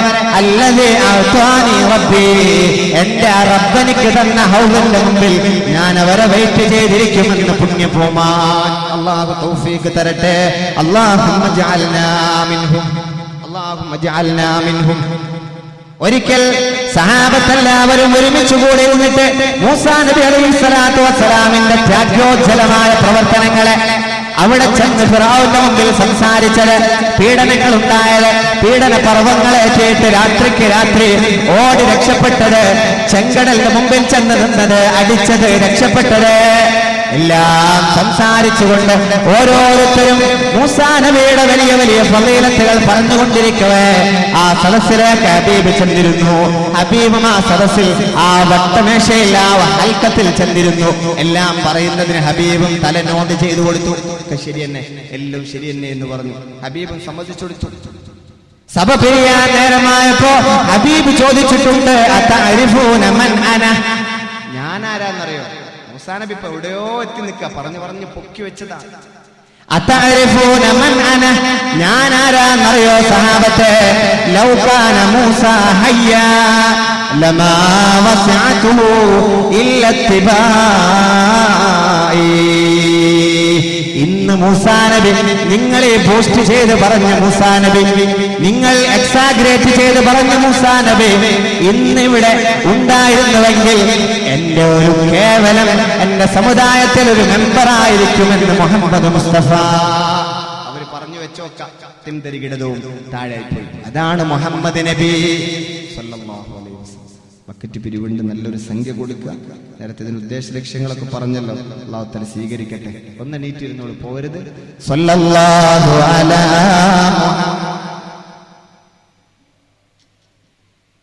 സല്ലല്ലാഹു അലാ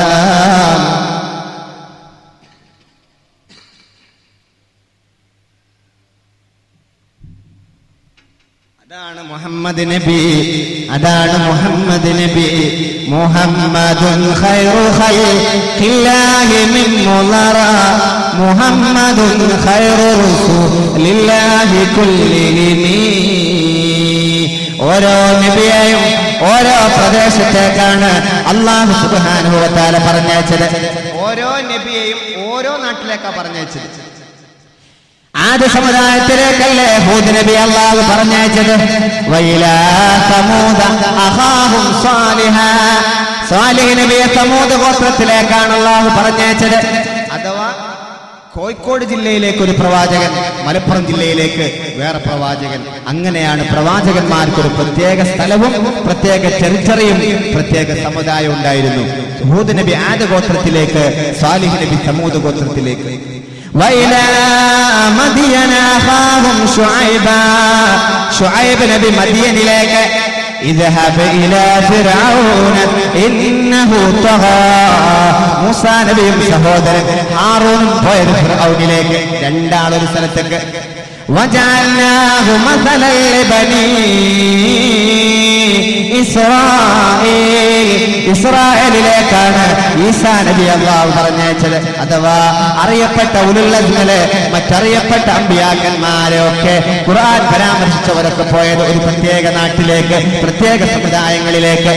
എന്നാൽ മുഹമ്മദ് നബിയോ കാഫത്തൽ ലിന്നാസ് ബശീറൻ വനദീറാ, എല്ലാ നാട്ടിലേക്കും എല്ലാ സൃഷ്ടികളിലേക്കും എല്ലാ ജീവജാലങ്ങളിലേക്കും പറഞ്ഞയച്ച നബിയാണ് മുഹമ്മദ് മുസ്തഫ സല്ലല്ലാഹു അലൈഹി വസല്ലം. മുഹമ്മദ് നബി സാധാരണ മനുഷ്യനോ ആണോ എന്ന ചർച്ച. മുഹമ്മദ് നബി സാധാരണ മനുഷ്യനോ ആണോ എന്നതാണ് ഇന്നത്തെ ഏറ്റവും വലിയ ചർച്ച. ഞാൻ പറയുന്നത് മുഹമ്മദ് നബി സാധാരണ പ്രവാചകൻ പോലുമല്ല. പിന്നല്ലടാ എന്റെ ചർച്ച സാധാരണ മനുഷ്യൻ എന്നുള്ളത്. മുഹമ്മദ് നബി സാധാരണ മനുഷ്യനാണോ എന്നിടത്താണ് ചർച്ച. മാന ബശറും മിസ്ലുകും യൂഹാ, ഞാൻ നിങ്ങളെപ്പോലെ ഒരു പ്രവാചകനാണ് എന്ന് പരിശുദ്ധ ഖുർആന്റെ ആയത്തിന്റെ ആദ്യ ഭാഗം കട്ട് ചെയ്ത് അങ്ങനെ അങ്ങോട്ട് എടുക്കുക. എന്നിട്ട് മുഹമ്മദ് നബി ഞങ്ങളെപ്പോലെ മുക്കത്തെ മുഹമ്മദും മക്കത്തെ മുഹമ്മദും ഒന്നാന്ന് പറയാം. തൊട്ടിപ്പുറത്ത് പറഞ്ഞിട്ടുണ്ട് യൂഹാ ഇലയ്യ, വഹി ഇറങ്ങുന്ന മുഹമ്മദാണ്. വഹി ഇറങ്ങുന്ന നിങ്ങളെപ്പോലുള്ള എന്ന് പറഞ്ഞാലും ഒരു മാന്യത എന്തെങ്കിലും ഉണ്ടായിരുന്നു മുഹമ്മദ് നബിയോട് ഈ ആളുകൾ. വഹി ഇറങ്ങുന്ന സാധാരണ മനുഷ്യൻ അത് പറഞ്ഞാൽ അവരെ വാദം പൊളിയുന്ന അവർക്ക് തന്നെ അറിയാം. അതൊന്നും എന്റെ വിഷയമേ അല്ല. ഞാൻ പറയുന്നത് മുഹമ്മദ് നബി സാധാരണ മനുഷ്യനെന്നല്ലടാ, സാധാരണ പ്രവാചകൻ പോലുമല്ല. കാരണം എല്ലാ പ്രവാചകന്മാരും ഒരു പ്രത്യേക നാട്ടിലേക്ക് ഒരു പ്രത്യേക കാലയളവിൽ വന്നവരാണ്. എന്നാൽ മുഹമ്മദ് നബിയോ കാഫത്തൽ ലിന്നാസ് ബശീറൻ വനദീറാ, എല്ലാവരിലേക്കും വന്നവർ. സാധാരണ പ്രവാചകൻ പോലുമല്ല. ഈസാ നബി അലൈഹിസ്സലാത്തു വസ്സലാം ബനൂ ഇസ്രായേലിലേക്ക് വന്നവരാണ്. എന്നാൽ ക്രിസ്ത്യാനിസം എന്ന് പറയുന്ന ആ ഒരു മതത്തിന്റെ ആളുകൾ, ഒരാളെയും വിമർശിക്കൽ എന്റെ ലക്ഷ്യമല്ല. ചരിത്ര പഠനത്തോട് ഞാൻ കണ്ട ഏറ്റവും വലിയൊരു സത്യം, ഒരു വിരോധാഭാസം നിങ്ങളെ ബോധ്യപ്പെടുത്തുക എന്നത് മാത്രമാണ് ബേക്കിൽ വരുന്നത്. അത് മാത്രമാണ്. ഈസാ നബി അലൈഹിസ്സലാത്തു വസ്സലാം ബനൂ ഇസ്രായേലിലേക്ക് മാത്രം പറഞ്ഞയച്ച പ്രവാചകനാണ്. ലോകത്തെ എല്ലാ നാട്ടിലേക്കും എല്ലാ സമുദായത്തിലേക്കും പറഞ്ഞയച്ചത് മുഹമ്മദ് നബിയെ മാത്രമേ ഉള്ളൂ. എന്നാലും ഇന്നറിയപ്പെടുന്നത് യൂണിവേഴ്സൽ റിലീജിയൻ അത് ക്രിസ്ത്യാനിസാണ്. ലോകമതങ്ങളിൽ ഒന്ന് ക്രിസ്ത്യാനിസാണ്. എങ്ങനെ വന്നു? ഇസ്ലാം മാത്രമല്ല, പരിശുദ്ധ ഇസ്ലാം മാത്രമല്ല പറഞ്ഞത്, അവരെ വിശ്വസിക്കുന്ന ബൈബിളിൽ പോലും മത്തായി സുവിശേഷത്തിൽ 15-ാം ഭാഗത്തിൽ 23, 24, 25 എടുത്തോക്ക് കയ്യിലുണ്ടല്ലോ, അത് നോക്കൂ. ഇസ്രായേലിന് പുറത്തൂടെ കർത്താവ് നടന്നു പോകുമ്പോ, യേശു നടന്നു പോകുമ്പോ ഒരു വൃദ്ധ അലമുറയിട്ട് പിന്നാലെ ചെന്നു, കർത്താവേ ദാവീദ് പുത്ര എന്നൊന്ന് അനുഗ്രഹിക്കാമോ എന്ന് ചോദിച്ചു. കർത്താവ് അവളെ ശ്രദ്ധിച്ചതേയില്ല. കുറെ മുന്നോട്ട് നടന്നു. ഈ പെണ്ണ് പിന്നാലെ കരഞ്ഞുകൂടി. ഇത് കണ്ടപ്പോൾ അപ്പോസ്തലന്മാരായ ഹവാരിയങ്ങളായ ആളുകൾ ചോദിച്ചു, കർത്താവേ ദാവീദ് പുത്ര യേശുവേ, നിങ്ങൾ കണ്ടില്ലേ ഒരു വൃദ്ധ പിന്നാലെ കൂടി കരയുന്നത്, ഒന്ന് അനുഗ്രഹിച്ചുകൂടെ? കർത്താവ് പറഞ്ഞു ഹവാരിയങ്ങളോട്, അപ്പോസ്തലന്മാരോട്, ഇസ്രായേലിന് പുറത്തല്ലേ നമ്മളിപ്പോ ഉള്ളത്? ഇസ്രായേലിന് പുറത്ത് സുവിശേഷ പ്രസംഗം നടത്താനോ അനുഗ്രഹിക്കാനോ എനിക്ക് അവകാശമില്ല. ഞാൻ ഇവിടെ വെച്ച് സുവിശേഷ പ്രസംഗമോ അനുഗ്രഹമോ നടത്തിയാൽ എന്റെ മക്കൾക്ക് കൊടുക്കേണ്ട അപ്പകഷ്ണം നായ്ക്കൾക്ക് എറിഞ്ഞു കൊടുക്കുന്നതിന് സമാനമാണ് എന്ന് എഴുതി ചേർത്തത് ഞാനല്ല. മത്തായി സുവിശേഷം 15-ാം ഭാഗം 23, 24, 25. വജഅൽനാ മസലൽ ലിബനീ ഇസ്രായേൽ. ഇസ്രായേലിലേക്ക് മാത്രം വന്ന ഈ പ്രവാചകൻ പിന്നെങ്ങനെയാണാവോ യൂണിവേഴ്സൽ റിലീജിയന്റെ ആളായത്? എവിടെയോ ചരിത്രത്തിൽ ഒരു വിരോധാഭാസം, ഒരു ഹിസ്റ്റോറിക്കൽ ഐറണി സംഭവിച്ച പോലെ. എവിടുന്നാണ്? അതുകൊണ്ട്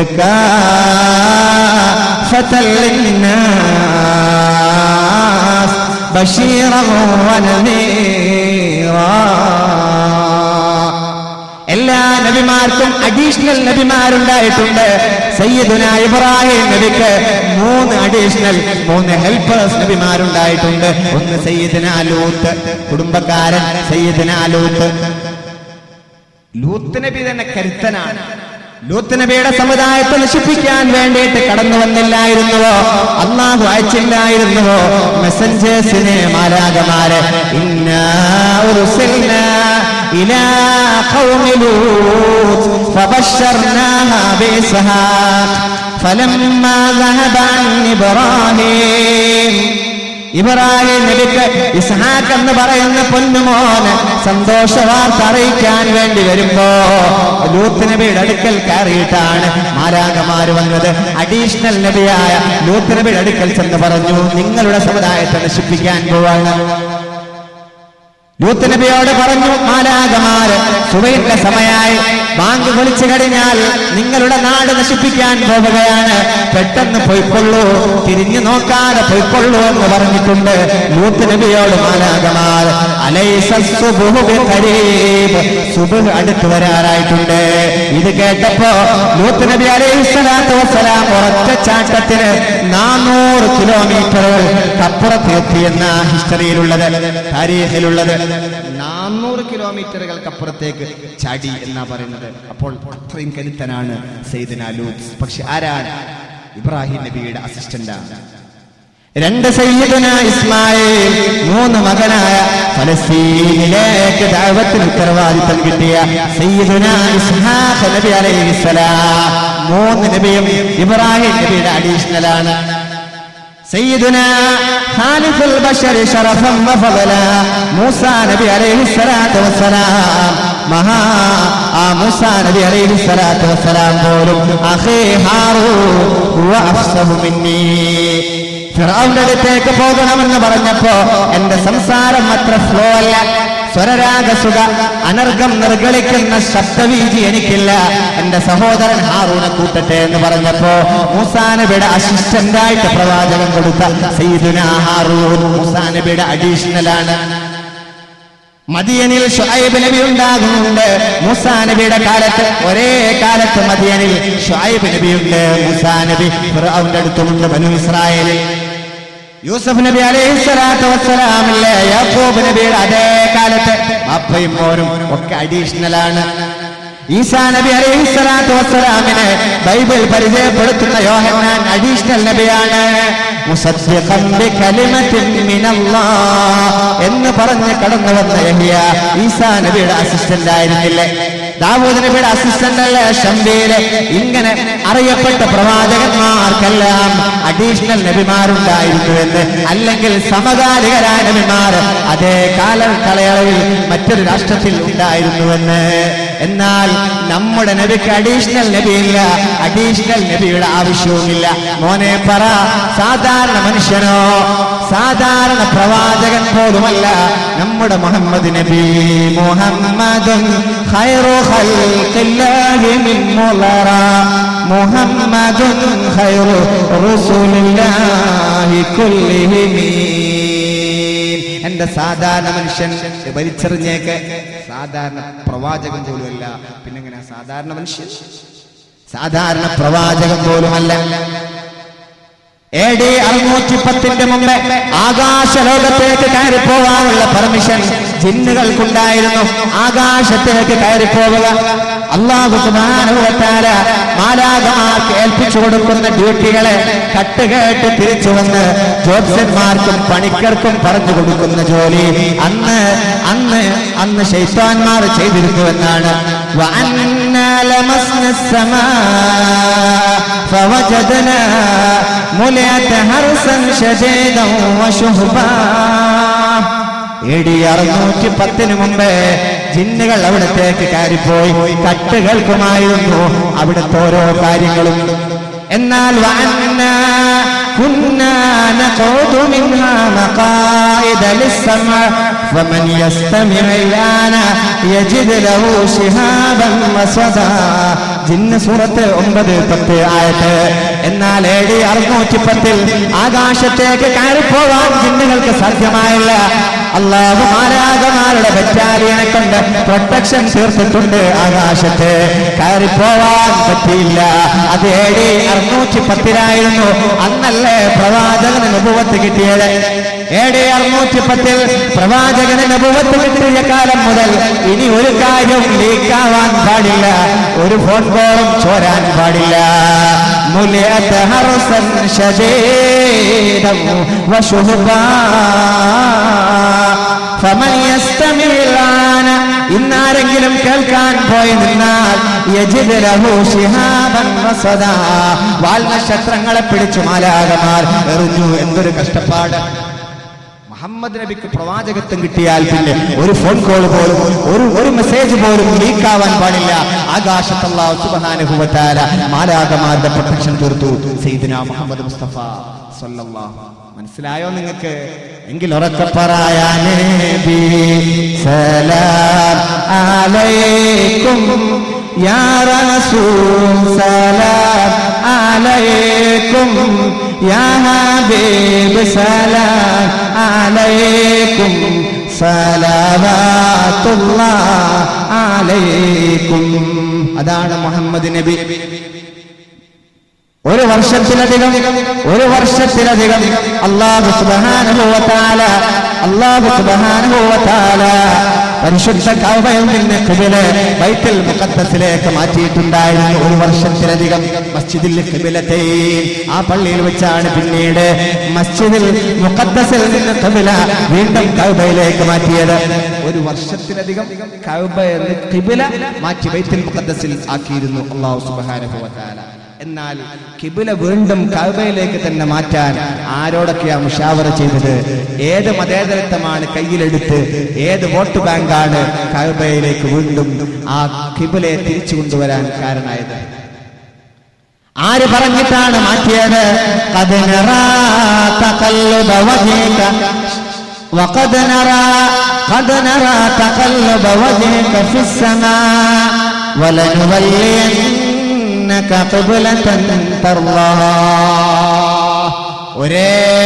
ഒരാളെ തൃപ്തിക്ക് വേണ്ടി മാത്രമാണ് കഅബയിലേക്ക് ഖിബല പിന്നീട് മാറ്റിയത്. ഒരേ ഒരാൾക്ക് വേണ്ടി. അതാർക്ക് വേണ്ടിയാണ്?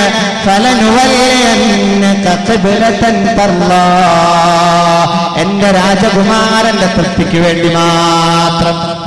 എന്റെ നബി ആകാശത്തിലൂടെ ഇങ്ങനെ അലഞ്ഞു നടക്കുന്നത് കാണുന്നുണ്ട്. ഹബീബിന് ഇഷ്ടം ഖിബല വീണ്ടും കഅബയിലേക്ക് മാറ്റലാണ്. അതുകൊണ്ട് ഞാൻ ഖിബല വീണ്ടും കഅബയിലേക്ക് മാറ്റി. ഒരേ ഒരാൾക്ക് വേണ്ടി, മുഹമ്മദിൻ സല്ലല്ലാഹു അലൈഹി വസല്ലം. 33-ാമത്തെ വയസ്സിൽ അല്ലാഹു ഈസാ നബിയെ ഉയർത്തുന്നത് വരെ നിസ്കരിച്ച ബൈത്തുൽ മുഖദ്ദസ്, പ്രസവിച്ച നാട് ബൈത്തുൽ മുഖദ്ദസ്, ഉമ്മ വളർന്ന നാട് ബൈത്തുൽ മുഖദ്ദസ്, വല്യപ്പ ഇമ്രാൻ എന്നവർ ജീവിച്ച നാട് ബൈത്തുൽ മുഖദ്ദസ്, എളാപ്പ സക്കരിയ നബി ജീവിച്ച നാട് ബൈത്തുൽ മുഖദ്ദസ്. എല്ലാം ബൈത്തുൽ മുഖദ്ദസായിട്ട് പോലും ഞാൻ 33-ാമത്തെ വയസ്സിൽ അല്ലാഹു ആകാശത്തെ ഉയർത്തിക്കളയുന്നതിന്റെ തൊട്ടു മുമ്പ് വരെ ഖിബലയാക്കി നിസ്കരിച്ച ആ ബൈത്തുൽ മുഖദ്ദസിലേക്ക് ഒരു വക്തിന് ഖിബലയാക്കാൻ പോലും ഇഷ്ടമില്ല. ഇനി ഇറങ്ങി വരുമ്പോ ഈസാ നബിക്ക് എന്റെ സക്കരിയ നബിയുടെ, എന്റെ ഉമ്മയുടെ, എന്നെ പ്രസവിച്ച നാടിന്റെ മഹത്വമൊന്നുമില്ല. ഈസാ നബി ഞാൻ ഒരു റക്അത്തെങ്കിലും അങ്ങോട്ട് തിരിഞ്ഞു നിൽക്കട്ടെ എന്ന് വിചാരിക്കുന്നില്ല. ഫലനുവല്ലയന്നക ഖിബ്ലതൻ തർലാ, അല്ലാഹുവിന്റെ ഹബീബിന് വേണ്ടി മാറ്റിയ കഅബയിലേക്ക് തിരിഞ്ഞാണ് നിസ്കരിക്കുന്നത്. അതാണ് മുഹമ്മദ് നബി, അതാണ് മുഹമ്മദ് നബി. മുഹമ്മദുൻ സീനതു ദുനിയാ വ ബഹജതുഹാ, മുഹമ്മദുൻ കാശിഫുൽ ഉമ്മത്തി വൽ ഉലമി, മൗലായ സല്ലി വസാ.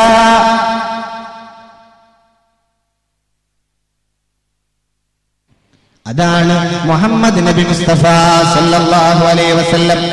എല്ലാ നബിമാരും ഒരു രാഷ്ട്രത്തിൽ അവരുടെ ഏൽപ്പിക്കപ്പെട്ട ദേശത്ത് സമുദായത്തിൽ ജീവിച്ചു കൊണ്ടിരിക്കുമ്പോ പലപ്പോഴായിട്ട് അവരുടെ ഉമ്മത്തിന്റെ പോരായ്മകളെ കൊണ്ട് ആ സമുദായത്തെ അവരുള്ളപ്പോൾ തന്നെ അല്ലാഹു നശിപ്പിച്ചിട്ടുണ്ട്. അല്ലെങ്കിൽ ഇഷ്ടമില്ലാതെ അവരാ നാട്ടിൽ നിന്ന് പലായനം ചെയ്തിട്ടുണ്ട്. രണ്ടായാലും പിന്നീട് അതേ നാട്ടിലേക്ക് സ്വീകരണം ഏർപ്പെടുത്തിക്കൊണ്ട് ഒരു നബിയും തിരിച്ചു നടന്നിട്ടില്ല. ആവിലോറെ പള്ളിയിൽ നിന്ന് ഒരു സ്ഥാനം പറഞ്ഞേച്ചു, പിന്നെ ആ ഉസ്താദിനെ നാട്ടുകാരൊക്കെ പോയി തിരിച്ചു കൊണ്ടിരുന്ന ഒരവസ്ഥ സപ്പോസ് ഒരു നബിമാരിലും ഉണ്ടായിട്ടില്ല എന്നതാ സത്യം. എന്നാൽ നമ്മുടെ നബിയോ സയ്യിദുനാ നൂഹ് നബി അലൈഹിസ്സലാത്തു വസ്സലാമിന്റെ സമുദായത്തെ അല്ലാഹു പ്രളയം കൊടുത്ത് നശിപ്പിച്ചു. മാക്സിമം 950 കൊല്ലക്കാലം, 950 വർഷക്കാലം പ്രബോധനം നടത്തിയത്. ഇന്നീ ദഅഉതു ഖൗമി ലൈലൻ വനഹാറാ, രാപ്പകൽ ഭേദമില്ലാതെ ഞാൻ എന്റെ പ്രൊപ്പഗേഷൻ നടത്തിയിട്ട് എനിക്ക് കിട്ടിയത് ഇമാം സുയൂത്തി തങ്ങൾ പറയുന്നത് 80 പേരാണ്. 950 കൊല്ലക്കാലം നിന്നിട്ട് 80. അത് ഇമാം സുയൂത്തി തങ്ങൾ മാക്സിമം പറഞ്ഞതാണ്. പല പണ്ഡിതന്മാരും 30-നും 40-നും ഇടക്കാർ. സയ്യിദുനാ നൂഹ് നബി അലൈഹിസ്സലാം, സയ്യിദുനാ ലൂത്ത് നബി, ഇബ്രാഹിം നബിയുടെ കാലത്ത് ഡെഡ് സീ ഉണ്ടായി. ലൂത്ത് നബി ഡെഡ് സീ ഉണ്ടായി നശിച്ചുപോയി അവരുടെ സമുദായം. സ്വാലിഹ് നബി ഭൂമികുലുക്കമുണ്ടായവരുടെ സമുദായത്തെ അല്ലാഹു നശിപ്പിച്ചു. ഹൂദ് നബിയുടെ സമുദായത്തെ 7 രാത്രിയും 8 പകലും നിലം തൊടാതെ സ്ട്രാറ്റോസ്ഫിയറിലൂടെ ആ സമുദായത്തെ അല്ലാഹു പറത്തിക്കൊണ്ട് നടന്നു, ശിക്ഷിച്ചു കളഞ്ഞു. അല്ലാഹു ഒരാഴ്ച പൂർണ്ണമായിട്ട് നിലം തൊടാതെ 1,00,000 പേരെ പറത്തി അള്ളാഹു നശിപ്പിച്ചു കളഞ്ഞു. അതാണ് സയ്യിദുനാ ഹൂദ് നബി അലൈഹിസ്സലാത്തു വസ്സലാമിന്റെ സമുദായം. എന്നാൽ നമ്മുടെ നബിയുടെ സമുദായത്തെ അള്ളാഹു നശിപ്പിച്ചിട്ടില്ല. എന്തുകൊണ്ട്? ബിഫദ്ലി മുഹമ്മദിൻ സല്ലല്ലാഹു അലൈഹി വസല്ലം. വമാ കാന അല്ലാഹു ലിയുഅദ്ദിബഹും വഅൻത ഫീഹിം, നിങ്ങൾ ഇവിടെയുള്ള സമയത്ത്, നിങ്ങൾ ഭൂമികയുള്ള സമയത്ത് അങ്ങയുടെ സമുദായത്തെ നാം നശിപ്പിക്കുകയില്ലെന്ന് അല്ലാഹു സുബ്ഹാനഹു വ തആല പറഞ്ഞിട്ടുണ്ട്. ഒരു നബിയും ഒരു സമുദായത്തിൽ നിന്ന് പോയ ശേഷം അതേ സമുദായത്തിലേക്ക് സ്വീകരണം ഏർപ്പെടുത്തി കടന്നു വന്നിട്ടില്ല. എന്നാൽ നമ്മുടെ നബിയെ സ്വീകരണം ഏർപ്പെടുത്തി മക്ക നിവാസികൾ ഫതഹ് മക്കയിലൂടെ സ്വീകരിച്ചു കൊണ്ടുപോയില്ലേ, ആനയിച്ചു കൊണ്ടുപോയില്ലേ? ആരായിരുന്നു മക്കക്കാരെന്നറിയോ? കഅബയുടെ ചാരത്ത് നിസ്കരിച്ചു കൊണ്ടിരിക്കുമ്പോ ഹബീബിന്റെ തലയിലേക്ക്, ശിരസിലേക്ക് മണ്ണിട്ട് തല ഊരാൻ സാധ്യമല്ലാത്ത രീതിയിൽ കുമിഞ്ഞ മണൽക്കൂനകൾ സൃഷ്ടിച്ച ആ മക്ക കുഫാരികൾ, അവരാണ് ഹബീബിനെ സ്വീകരിച്ച് പൊട്ടിക്കരഞ്ഞിട്ടുള്ളത്. വള്ളത്തോട് പറയുന്നത് കേൾക്ക്.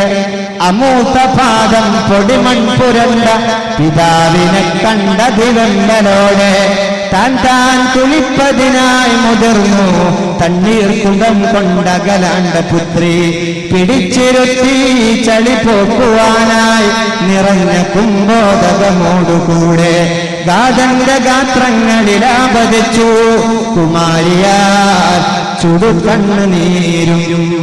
ഫാത്തിമ ബീവിയാണ് 8 കൊല്ലങ്ങൾക്ക് മുമ്പ് മദീനയിലേക്ക് യാത്രയാണം ചെയ്യുന്നതിന്റെ മുമ്പ് മക്ക കുഫാരികൾ എന്റെ വാപ്പ തന്റെ ഹബീബ് നിസ്കരിച്ചു കൊണ്ടിരിക്കുമ്പോ തല നിറയെ മണ്ണിട്ട് മൂടിയത്, വലിച്ചൂരാൻ സാധ്യമല്ലാത്ത രീതിയിൽ കുമിഞ്ഞുകൂടിയ മൺകൂനക്കകത്ത് കടന്ന് ഹബീബ് വിഷമിച്ചപ്പോ ഓടിച്ചെന്ന് വാപ്പാന്റെ ശിരസിൽ കടന്ന മൺകൂനകളെ തട്ടിമാറ്റി രക്ഷപ്പെടുത്തിയിട്ട് ആ ചളിയൊന്ന് കളയുവാനായിട്ട് തോൽപാത്രത്തിൽ വെള്ളം കൊണ്ടുവന്ന ഹബീബിന്റെ ശറഫാക്കപ്പെട്ട ശരീരത്തിലേക്ക് ഒഴിച്ചു കൊടുത്തപ്പോ ആ വെള്ളം ശരീരത്തിൽ പതിയുന്നതിന്റെ മുമ്പേ കരഞ്ഞുകൊണ്ട് ആ കരച്ചിനാൽ വന്ന കണ്ണുനീര് ഹബീബിന്റെ ശിരസിൽ വീണിട്ടുണ്ട്. ഗാതന്റെ ഗാത്രങ്ങളിലാപതിച്ചു കുമാരിയാൽ തൻ ചുടുകണ്ണുനീർ. എന്തൊരു വിഷമം നിറഞ്ഞ സന്ദർഭമായിരിക്കുന്നത്. അതേ നാട്ടിലേക്കാണ് 8 കൊല്ലങ്ങൾക്ക് ശേഷം എന്ന് പറഞ്ഞ് കടന്നു വന്നത്. 8 കൊല്ലങ്ങൾക്ക് ശേഷം, ഞാൻ അവസാനിപ്പിക്കട്ടെ, 8 കൊല്ലങ്ങൾക്ക് ശേഷം കടന്നു വന്നത്. ഇങ്ങനൊരു നബിയേ ഇല്ല, ഇങ്ങനെ ഒരു പ്രവാചകനേ ഇല്ല. ഈ പ്രവാചകനല്ലേ പറഞ്ഞും കേട്ടും നമ്മുടെ കൽബകം നിറക്കേണ്ടത്. ഈ പ്രവാചകനെ കുറിച്ചല്ലാതെ വേറെ ആരെ കുറിച്ചാ പറയാനുള്ളത്? അനസ് റളിയല്ലാഹു തആല എന്ന് പറയുന്നുണ്ട്, തനവ്വറത്തിൽ മദീന, മദീനയിലേക്ക് ഹബീബ് ഹിജ്റ കഴിഞ്ഞ് തിരിച്ചു വരുന്ന ദിവസം മദീനയിൽ ഉദിച്ച സൂര്യന് അസ്തമിക്കാൻ മറന്നുപോയോ? ഉളിമത്തിൽ മദീന, ഹബീബിന്റെ വഫാത്തിന്റെ സമയത്ത് മദീനയിൽ ഉദിച്ച സൂര്യൻ അസ്തമിച്ചു പോയി. ആ അസ്തമയ സൂര്യന് പിന്നെ ഉദിക്കാൻ മറന്നുപോയി. എന്താ പറഞ്ഞത്? ഹബീബ് വന്ന ദിവസം, ആ ഹബീബ് വന്ന ദിവസം സൂര്യൻ അസ്തമിക്കാൻ മറന്നുപോയി. ഹബീബ് വഫാത്തായ ദിവസം സൂര്യൻ ഉദിക്കാൻ മറന്നുപോയി എന്ന് സയ്യിദുന അനസ് റളിയല്ലാഹു തആല അത്രയും വലുതാണ്. ഏതായിരുന്നു മദീന? ഹബീബ് ഹിജ്റ പോയ മദീന ഏതാണ്? ആ മദീനയുടെ നേരത്തെ ഉള്ള ഓൾഡ് നെയിം യസ്രിബ് എന്നാണ്. യസ്രിബ് എന്നാൽ ഒരു ശകുനം പേരാണ്, ഒരു ശകുനം പിടിച്ച പേരാണ്. യസ്രിബ് എന്ന് പറയുന്ന നാട് മലമ്പനിയുടെ നാടായിരുന്നു. ചെന്നവർക്കൊക്കെ മലമ്പനി പിടിക്കും. ഹിജ്റ കഴിഞ്ഞെത്തിയ സയ്യിദത്തുന ഉമ്മു റുമാൻ സിദ്ദീഖ് തങ്ങളുടെ ഭാര്യ, സയ്യിദത്തുന അസ്മാ സിദ്ദീഖ് തങ്ങളുടെ മകളായ അസ്മാ ബീവിയും ഉമ്മു റുമാൻ ഭാര്യയും ആ ഹിജ്റ കഴിഞ്ഞ് മദീനയിലെത്തിയപ്പോ, അന്നത്തെ യസ്രിബ് ആ മദീനയിലെത്തിയപ്പോൾ പനി പിടിച്ചു. റസൂലുള്ളാഹി പറഞ്ഞു, പനിയെ എന്നെ കാണാൻ വേണ്ടി ലോകത്തിന്റെ അഷ്ടദിക്കുകളിൽ നിന്ന്, അങ്ങ് പേർഷ്യയിൽ നിന്ന് സൽമാൻ വരാനുണ്ട്, അങ്ങ് മൊറോക്കോയിൽ നിന്ന്, അങ്ങ് മഗ്രിബിൽ നിന്ന് ശുഐബ് ബിൻ സിനാൻ വരാനുണ്ട്, അങ്ങ് ഇറ്റലിയിൽ നിന്ന് ശുഐബ് വരാനുണ്ട്, അങ്ങ് മഗ്രിബിൽ നിന്ന് വേറെ ഒരുപാട് പേര് വരാനുണ്ട്, അങ്ങ് ഇന്ത്യയിൽ നിന്ന് ചേരമാൻ പെരുമാൾ വരാനുണ്ട്. ലോകത്തിന്റെ അഷ്ടദിക്കുകളിൽ നിന്ന് കാണാനും ഈ ദീനിന്റെ പ്രവാഹിച്ചു കൊണ്ടുപോകുവാനും ഒരുപാട് ആളുകൾ കടന്നു വരാനുണ്ട്. നിന്റെ പനി അവർക്ക് വിഘാതമാവരുത്, പോകണേ പനിയെ അങ്ങ് ജുഫയിലേക്ക് എന്ന് പറഞ്ഞു. മലമ്പനിയുടെ നാടായിരുന്ന മദീനയിൽ നിന്ന് പനിയെ ജുഫയിലേക്ക് നാട് കടത്തിയതാണ് ഹബീബ്. ഹബീബിന്റെ കാൽപാദം അവിടേക്ക് പതിഞ്ഞപ്പോഴാണ് തുർബത്തുൽ മദീന അഫ്ളലു തുർബത്തിൽ അർളി, ലോകത്തെ ഏറ്റവും നല്ല മണ്ണ്, ലോകത്തെ ഏറ്റവും വലിയ മണ്ണ് മദീനയുടെ മണ്ണായി മാറിയത്. ശകുനം പിടിച്ച നാടായ മലമ്പനിയുടെ നാടായ മദീനയിലേക്ക് ഹബീബിന്റെ ശറഫാക്കപ്പെട്ട കാൽപാദം പതിഞ്ഞപ്പോഴല്ലേ ആ മദീനയുടെ മണ്ണ് തുർബത്തുൽ മദീന അഫ്ളലു തുർബത്തിൽ അർളി, ലോകത്തെ ഏറ്റവും നല്ല മണ്ണായി മാറിയത്. ശകുനം പിടിച്ച നാട് ഏറ്റവും നല്ല നാടായി ഹബീബ് വന്നപ്പോൾ. ഒറ്റ കാര്യം ചിന്തിക്കാൻ വേണ്ടി പറയാൻ, മനോഹരമായ ആവിലോറയിൽ മനോഹരമായ പുഷ്കലമായ നന്മകൾ നടന്നുകൊണ്ടിരിക്കുന്ന ആവിലോറയിൽ സദ്യക്ക് അള്ളാന്റെ ഹബീബ് സാധാരണ മനുഷ്യനാട് എന്ന് വന്ന് പറഞ്ഞതോടുകൂടെ നാട് കുട്ടിച്ചോറായി. അതാണ് അവരും നബിയും തമ്മിലുള്ള വ്യത്യാസം. അത്രമാത്രം ബാക്കി ആലോചിക്കല്ലേ, അതാണ് ഹബീബും അവരും തമ്മിലുള്ള വ്യത്യാസം. ഹബീബ് കടന്നു വന്നപ്പോ ആ നാട് നന്നായി. ഹബീബിനെ വിമർശിക്കുന്നവർ, മൗലിദ് വേണ്ട എന്ന് പറയുന്നവർ കടന്നു വന്നപ്പോ ആ നാട് മോശായി. എത്ര വലിയ അന്തരാണ്. തുർബത്തിൽ അർളി അഫ്ളലു തുർബത്തിൽ അർളി, ലോകത്തെ ഏറ്റവും നല്ല മണ്ണ് മദീനയുടെ മണ്ണ്. കാന മാലികു ലാ യർകബുൽ മദീന, മദീനയിൽ മാലിക് റളിയല്ലാഹു തആല വാഹനത്തിൽ യാത്ര ചെയ്തില്ല എന്ന് മാത്രമല്ല കാലിൽ ചെരുപ്പിടാറ് പോലും ഉണ്ടായിരുന്നില്ല. ഒരുപാട് പണ്ഡിതന്മാർ ഹബീബ് കിടക്കുന്ന മദീനയുടെ ഭാഗത്ത് മലമൂത്ര വിസർജനം പോലും ചെയ്യാറുണ്ടായിരുന്നില്ല. കാരണം എന്റെ ഹബീബ് പുണ്യഭൂമാൻ കിടക്കുന്ന മദീനയല്ലേ എന്ന് വിചാരിച്ച് ആ നബിയാണ് നാളെ നമ്മുടെ രക്ഷക്കായി കടന്നു വരേണ്ടത്. കരളിന്റെ മോഹം വിരിയുന്നതെന്ന കൽഭാഷ പൂക്കും സവിശേഷമേതാ ആറ്റൽ റസൂലിന്റെ റൗള ശരീഫൊന്ന് കാണുന്നതെന്നാണ് റൗള കാണുന്നതെന്നാണ്. അല്ലാഹു തൗഫീഖ് തരട്ടെ. എന്നിട്ട് പറഞ്ഞാൽ ഒരുപാട് സമയങ്ങൾ കഴിഞ്ഞു, ഒരുപാട് ദിവസങ്ങളോളം പറഞ്ഞാൽ തീരാത്ത അത്യപൂർവമായ വിഷയങ്ങളാണ് നമ്മുടെ മുമ്പിൽ വിശദീകരിക്കാനുള്ളത്. അല്ലാഹു സുബ്ഹാനഹു വ തആല ആ ഹബീബിനെ ഓരം ചേർന്ന് അവിടെ നിന്ന് കൊണ്ടുവന്ന ശരീഅത്തിനെ അവിടുത്തെ തിരുസുന്നത്തുകൾ വഹിക്കുന്ന മുത്തഖീങ്ങളുടെ കൂട്ടത്തിൽ അല്ലാഹു നമ്മളെ ചേർത്ത് അനുഗ്രഹിക്കുമാറാവട്ടെ. എല്ലാ ആളുകൾക്കും അല്ലാഹു സുബ്ഹാനഹു വ തആല ഖൈറും ബറക്കത്തും പ്രദാനം ചെയ്യുമാറാവട്ടെ. ആരായിരുന്നു മുഹമ്മദ് നബി എന്ന് നിങ്ങൾക്കറിയാൻ ഒരു വളരെ ചെറിയ ഒരു വിഷയം കൂടെ ചർച്ച ചെയ്യാൻ, വിശാലമായ വിഷയം കൊണ്ടുവന്നതിന്റെ മൂന്നിലൊന്ന് പോലും പ്രസന്റ് ചെയ്യാതെ ഞാൻ എൻ്റെ വിഷയം അവസാനിപ്പിക്കുകയാണ്. ഒരു മെസ്സഞ്ചറായിരുന്ന മെസ്സേജ് വാഹകനായിരുന്ന സയ്യിദുന ലോകത്ത് റൂഹുൽ അമീൻ മലക്ക് ജിബ്രീൽ അലൈഹിസ്സലാത്തു വസ്സലാമിന് പോലും അറിയാത്ത വിഷയങ്ങൾ മുഹമ്മദ് നബിക്ക് അല്ലാഹു കൊടുത്തിട്ടുണ്ട്. ഒരു ശിപ്പായിക്ക് അറിയാത്ത വിഷയങ്ങൾ എല്ലാ സഹാബത്തിനും എല്ലാ ആളുകൾക്കും അറിയാത്ത വിഷയങ്ങളുണ്ടെന്നിരിക്കാം. പക്ഷെ നബുവത്ത് കൊണ്ടു കൊടുക്കുന്ന, അതിനെ സംവേദനം ചെയ്യുന്ന, അങ്ങോട്ടും ഇങ്ങോട്ടും എത്തിച്ചു കൊടുക്കുന്ന റൂഹുൽ അമീൻ മലക്ക് ജിബ്രീലിന് അറിയാത്ത വിഷയം ഉണ്ടാവോ? സഹാബത്തിന് അറിയാത്ത ഉണ്ടാവോ? നമുക്കൊക്കെ അറിയാത്ത ഇഷ്ടം പോലെ ഉണ്ട്, ഒന്നും നമുക്കറിയില്ല. എന്നാൽ എല്ലാ അറിവും എത്തിച്ചു കൊടുത്ത സയ്യിദുന ജിബ്രീൽ അലൈഹിസ്സലാത്തു വസ്സലാമിന് അറിയാത്ത വിഷയോ? فأوحى إلى عبده ما أوحى فأوحى إلى عبده ما أوحى. ഞാൻ എൻ്റെ അടിമക്ക് കൊടുക്കേണ്ടത് കൊടുത്തിട്ടുണ്ട്, അഥവാ ജിബ്രീൽ പോലും അറിയാത്തത് ഹബീബിന് കൊടുത്തിട്ടുണ്ട് എന്നാണ്. ഓരോരുത്തരും മരണം എന്നാണ്, എന്നാ ഖിയാമത്ത് നാള് തുടങ്ങിയിട്ട് എല്ലാ വിഷയങ്ങളും ഹബീബിന്, ഈ ഹദീസിനെ വ്യാഖ്യാനിച്ച മുഫസ്സിരീങ്ങൾ പറഞ്ഞു ഹബീബിന് അറിയാം അതൊക്കെ, പക്ഷേ അള്ളാന്റെ ഹബീബ് ഒന്നും പറഞ്ഞിട്ടില്ല. ഫഅൗഹാ ഇലാ അബ്ദിഹി മാ ഔഹാ. ഞാൻ ഒരുപാട് കാര്യങ്ങള് എന്റെ അടിമയിലേക്ക് വഹി അറിയിച്ചിട്ടുണ്ട്, ആരുപോലും അറിയാതെ. മധ്യവർത്തിയായിരുന്ന മെസ്സഞ്ചറായിരുന്ന ജിബ്രീൽ പോലും അറിയാതെ ആ നബിയാണ് മുഹമ്മദ് നബി.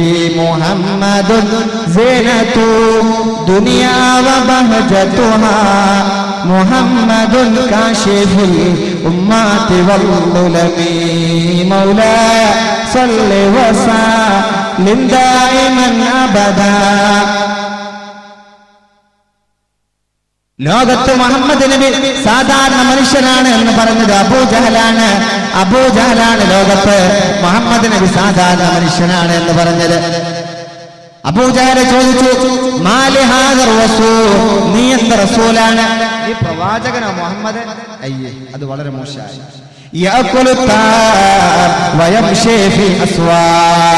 ഞങ്ങളെപ്പോലെ ഭുജിക്കുകയും ഞങ്ങളെപ്പോലെ അങ്ങാടികളിൽ വരികയും ചെയ്യുന്ന മുഹമ്മദ് നീ റസൂലാണോ എന്ന്.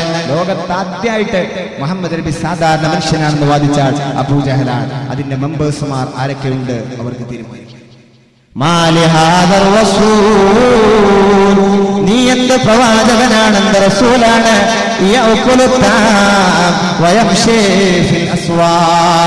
ഞങ്ങളെപ്പോലെ അങ്ങാടിയിലേക്ക് കടന്നു വരികയും ഞങ്ങളെപ്പോലെ ഭക്ഷണം കഴിക്കുകയും ചെയ്യുന്ന നീ റസൂലാണെന്നോ?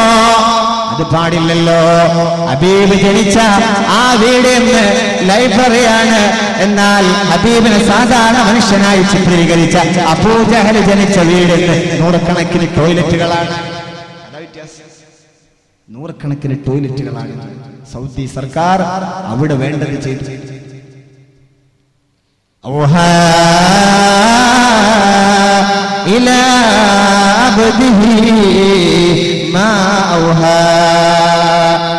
പതിവ്രതയായ ഏറ്റവും നല്ല പെണ്ണായ തന്റെ ഉമ്മയുടെ ചാരത്ത് കെടുക്കാനല്ല, സയ്യിദുനാ ഈസാ നബി അലൈഹിസ്സലാത്തു വസ്സലാം പോലും മരണസമയത്ത് കൊതിക്കുന്നത് തന്റെ ഉമ്മയുടെ ചാരത്ത് കിടക്കാനല്ല, തന്റെ ഉമ്മയുടെ അടുത്ത് ചെന്ന് കിടക്കാനല്ല കൊതിച്ചത്. ആര്? സയ്യിദുനാ ഈസാ നബി അലൈഹിസ്സലാത്തു വസ്സലാം. ഈസാ നബി മരിച്ചാൽ തന്റെ ഉമ്മ പോലും ശുദ്ധവതിയാണ് എന്ന് പരിശുദ്ധ ഖുർആൻ പറഞ്ഞ മറിയം ബീവിയുടെ ചാരത്ത് കിടക്കാനല്ല കൊതിക്കുന്നത്, തന്റെ ഹബീബിന്റെ അടുത്ത് കിടക്കാനാണ്. ഇന്ന് റൗള ശരീഫിൽ എത്തുന്നവർക്കറിയാം ഈസാ നബിക്ക് വേണ്ടി മാറ്റിവെച്ച ഏരിയ. فأوحى إلى عبده ما أوحى. ആരാണ് പൊന്നുമോനെ ഏറ്റവും വലിയ സോഷ്യലിസം നടപ്പാക്കിയത്? കാറൽ മാർക്സ് ആണോ? ഫെഡറിക് എംഗൽസ് ആണോ ലോകത്തെ ഏറ്റവും വലിയ സോഷ്യലിസം നടപ്പാക്കിയത്? മനുഷ്യ ഹൃദയങ്ങൾക്കിടയിൽ ഇന്ന് ഒരു നന്മയുമില്ല, ഒരു സഹനവുമില്ല, ഒരു മമതയുമില്ല, ഒരു കാരുണ്യവുമില്ല. എന്താ പറ്റിപ്പോയത്? സോഷ്യലിസം നടപ്പാക്കിയത്. നീ സോഷ്യലിസ്റ്റ് ഏതെങ്കിലും ഒരു പാർട്ടിയുടെ മെമ്പറാവാം, എനിക്കത് പ്രശ്നമല്ല. പക്ഷേ ഏത് പാർട്ടിയുടെ ആളാണെങ്കിലും സോഷ്യലിസത്തിൽ ആകൃഷ്ടനായിട്ടാണോ? എല്ലാവരെയും ഒരുപോലെ കാണണമെന്ന സിദ്ധാന്തം ആ ഒരു കോൺസ്റ്റിറ്റ്യൂഷനിൽ വിശ്വാസമുള്ളത് കൊണ്ടാണോ? അതിലിഷ്ടപ്പെട്ടുകൊണ്ടാണോ? ആകൃഷ്ടനായതുകൊണ്ടാണോ നീ ആ പാർട്ടിയിൽ ചേർന്നതെങ്കിൽ ആവട്ടെ, നിന്റെ വിശ്വാസം നിന്നെ രക്ഷിക്കട്ടെ. പക്ഷേ അങ്ങനെയെങ്കിൽ ലോകത്തെ ഏറ്റവും വലിയ സോഷ്യലിസം നടപ്പാക്കിയ ഹബീബിന്റെ പേര് കേൾക്കുമ്പോ ചുരുങ്ങിയത് സലാത്തെങ്കിൽ ചൊല്ലിക്കൂടെ നിനക്ക്?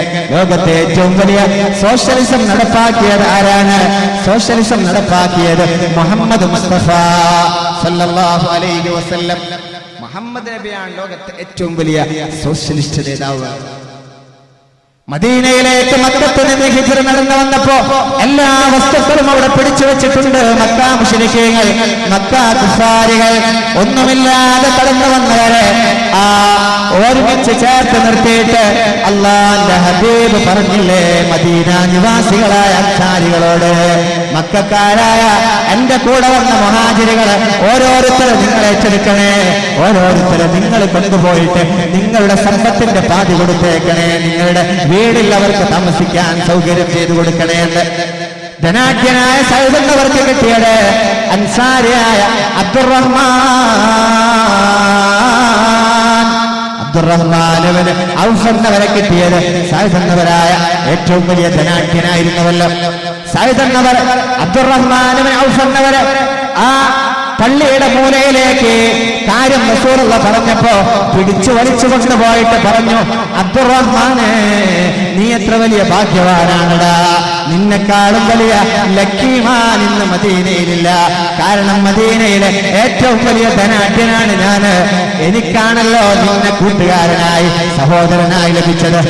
അതുകൊണ്ട് അബ്ദുറഹ്മാൻ ഇന്ന് മുതൽ എന്റെ സമ്പത്തിന്റെ പകുതി ഭാഗം ഞാൻ നിനക്ക് തരുന്നു, എന്റെ ഈ തപ്പന തോട്ടത്തിന്റെ പകുതി ഭാഗം ഞാൻ നിനക്ക് തരുന്നു. 1 കോടി ബാങ്ക് അക്കൗണ്ട് ഉള്ള ആള് 50 ലക്ഷം മറ്റൊരാൾക്ക് കൊടുക്കോ? 100 രൂപ ഉള്ള ചിലപ്പോൾ 50 കൊടുക്കും, 1 കോടി ഉള്ളത് കൊടുക്കോ? അള്ളാഹുവിന്റെ ഹബീബിന്റെ അനുയായിയായ സഅദ് എന്നവർ അൻസാരിയായ സഹാബി അബ്ദുറഹ്മാൻ എന്ന അവിടുത്തെ മുഹാജിറിനെ വിളിച്ചിട്ട് പറഞ്ഞു, എന്റെ എല്ലാ തോട്ടത്തിന്റെയും പാതി നിനക്ക് എടുത്തോളൂ. 1-2 ദിവസങ്ങളെ കഴിഞ്ഞപ്പോ പള്ളിയിൽ നിസ്കാരത്തിനെത്തിയപ്പോ വീണ്ടും അബ്ദുറഹ്മാൻ ആ പള്ളിയുടെ ചരിവിലേക്ക് പിടിച്ചു വലിച്ചു കൊണ്ടുപോയിട്ട് പറഞ്ഞു, അബ്ദുറഹ്മാനെ ഇന്ന് ഞാനും നീയും തുല്യമാണ്, എന്നാൽ ഇനിയും നമ്മൾ തുല്യമാവാത്തൊരു വിഷയമുണ്ട്. അബ്ദുറഹ്മാനെ എനിക്ക് 2 ഭാര്യമാരുണ്ട്, 2 ഭാര്യമാരുണ്ട്. നിനക്ക് ഭാര്യമാരില്ല, നിനക്ക് സേവനം ചെയ്യാനോ നിനക്ക് സമാധാനത്തിനാളോ ഇല്ല. അതുകൊണ്ട് ഹബീബ് പറഞ്ഞ പോലെ സമമായിട്ട് ഞാനും നീയും തുല്യമായിട്ട് എല്ലാ വിഷയങ്ങളും ഭാഗം ചെയ്യണമെങ്കിൽ, എല്ലാ വിഷയങ്ങളും ഷെയർ ചെയ്യണമെങ്കിൽ എന്റെ 2 ഭാര്യമാരെയും നിന്റെ മുന്നിൽ കൊണ്ടുവന്ന് പ്രൊജക്ട് ചെയ്യാം, നിനക്ക് ഇഷ്ടമുള്ളതിനെ സെലക്ട് ചെയ്തോളൂ. 2 ഭാര്യയുണ്ട്, കുടുങ്ങിക്കണ ഒരാളോട്, എന്നാൽ അതിലേറ്റവും മോശം ഇത് കൊണ്ടുപോയിക്കോ, ഏതാ റസൂലുള്ള പറഞ്ഞല്ലേ എന്ന് കരുതി ആ നിയമത്തിലേക്ക് ആഡ് ചെയ്യല്ല. ഇഖ്തർ അജ്മലഹുമാ, 2ൽ സൗന്ദര്യമുള്ളതിന് അബ്ദുറഹ്മാനെ നീ കൊണ്ടുപോകും. ഇങ്ങനെ ഒരു ചരിത്രം പൊന്നുമോനെ ഫെഡറിക് എംഗൽസിന്റെ അവിടുത്തെ ഓട്ടോബയോഗ്രഫിയിൽ കാണിച്ചതാ. ഇങ്ങനെ ഒരു ചരിത്രം കാറൽ മാർക്സിന്റെ കാണിച്ചതാ. ലോകത്തെ ഏറ്റവും വലിയ സോഷ്യലിസം നടപ്പാക്കിയത് ലോകത്തിന്റെ രാജകുമാരനാണ്.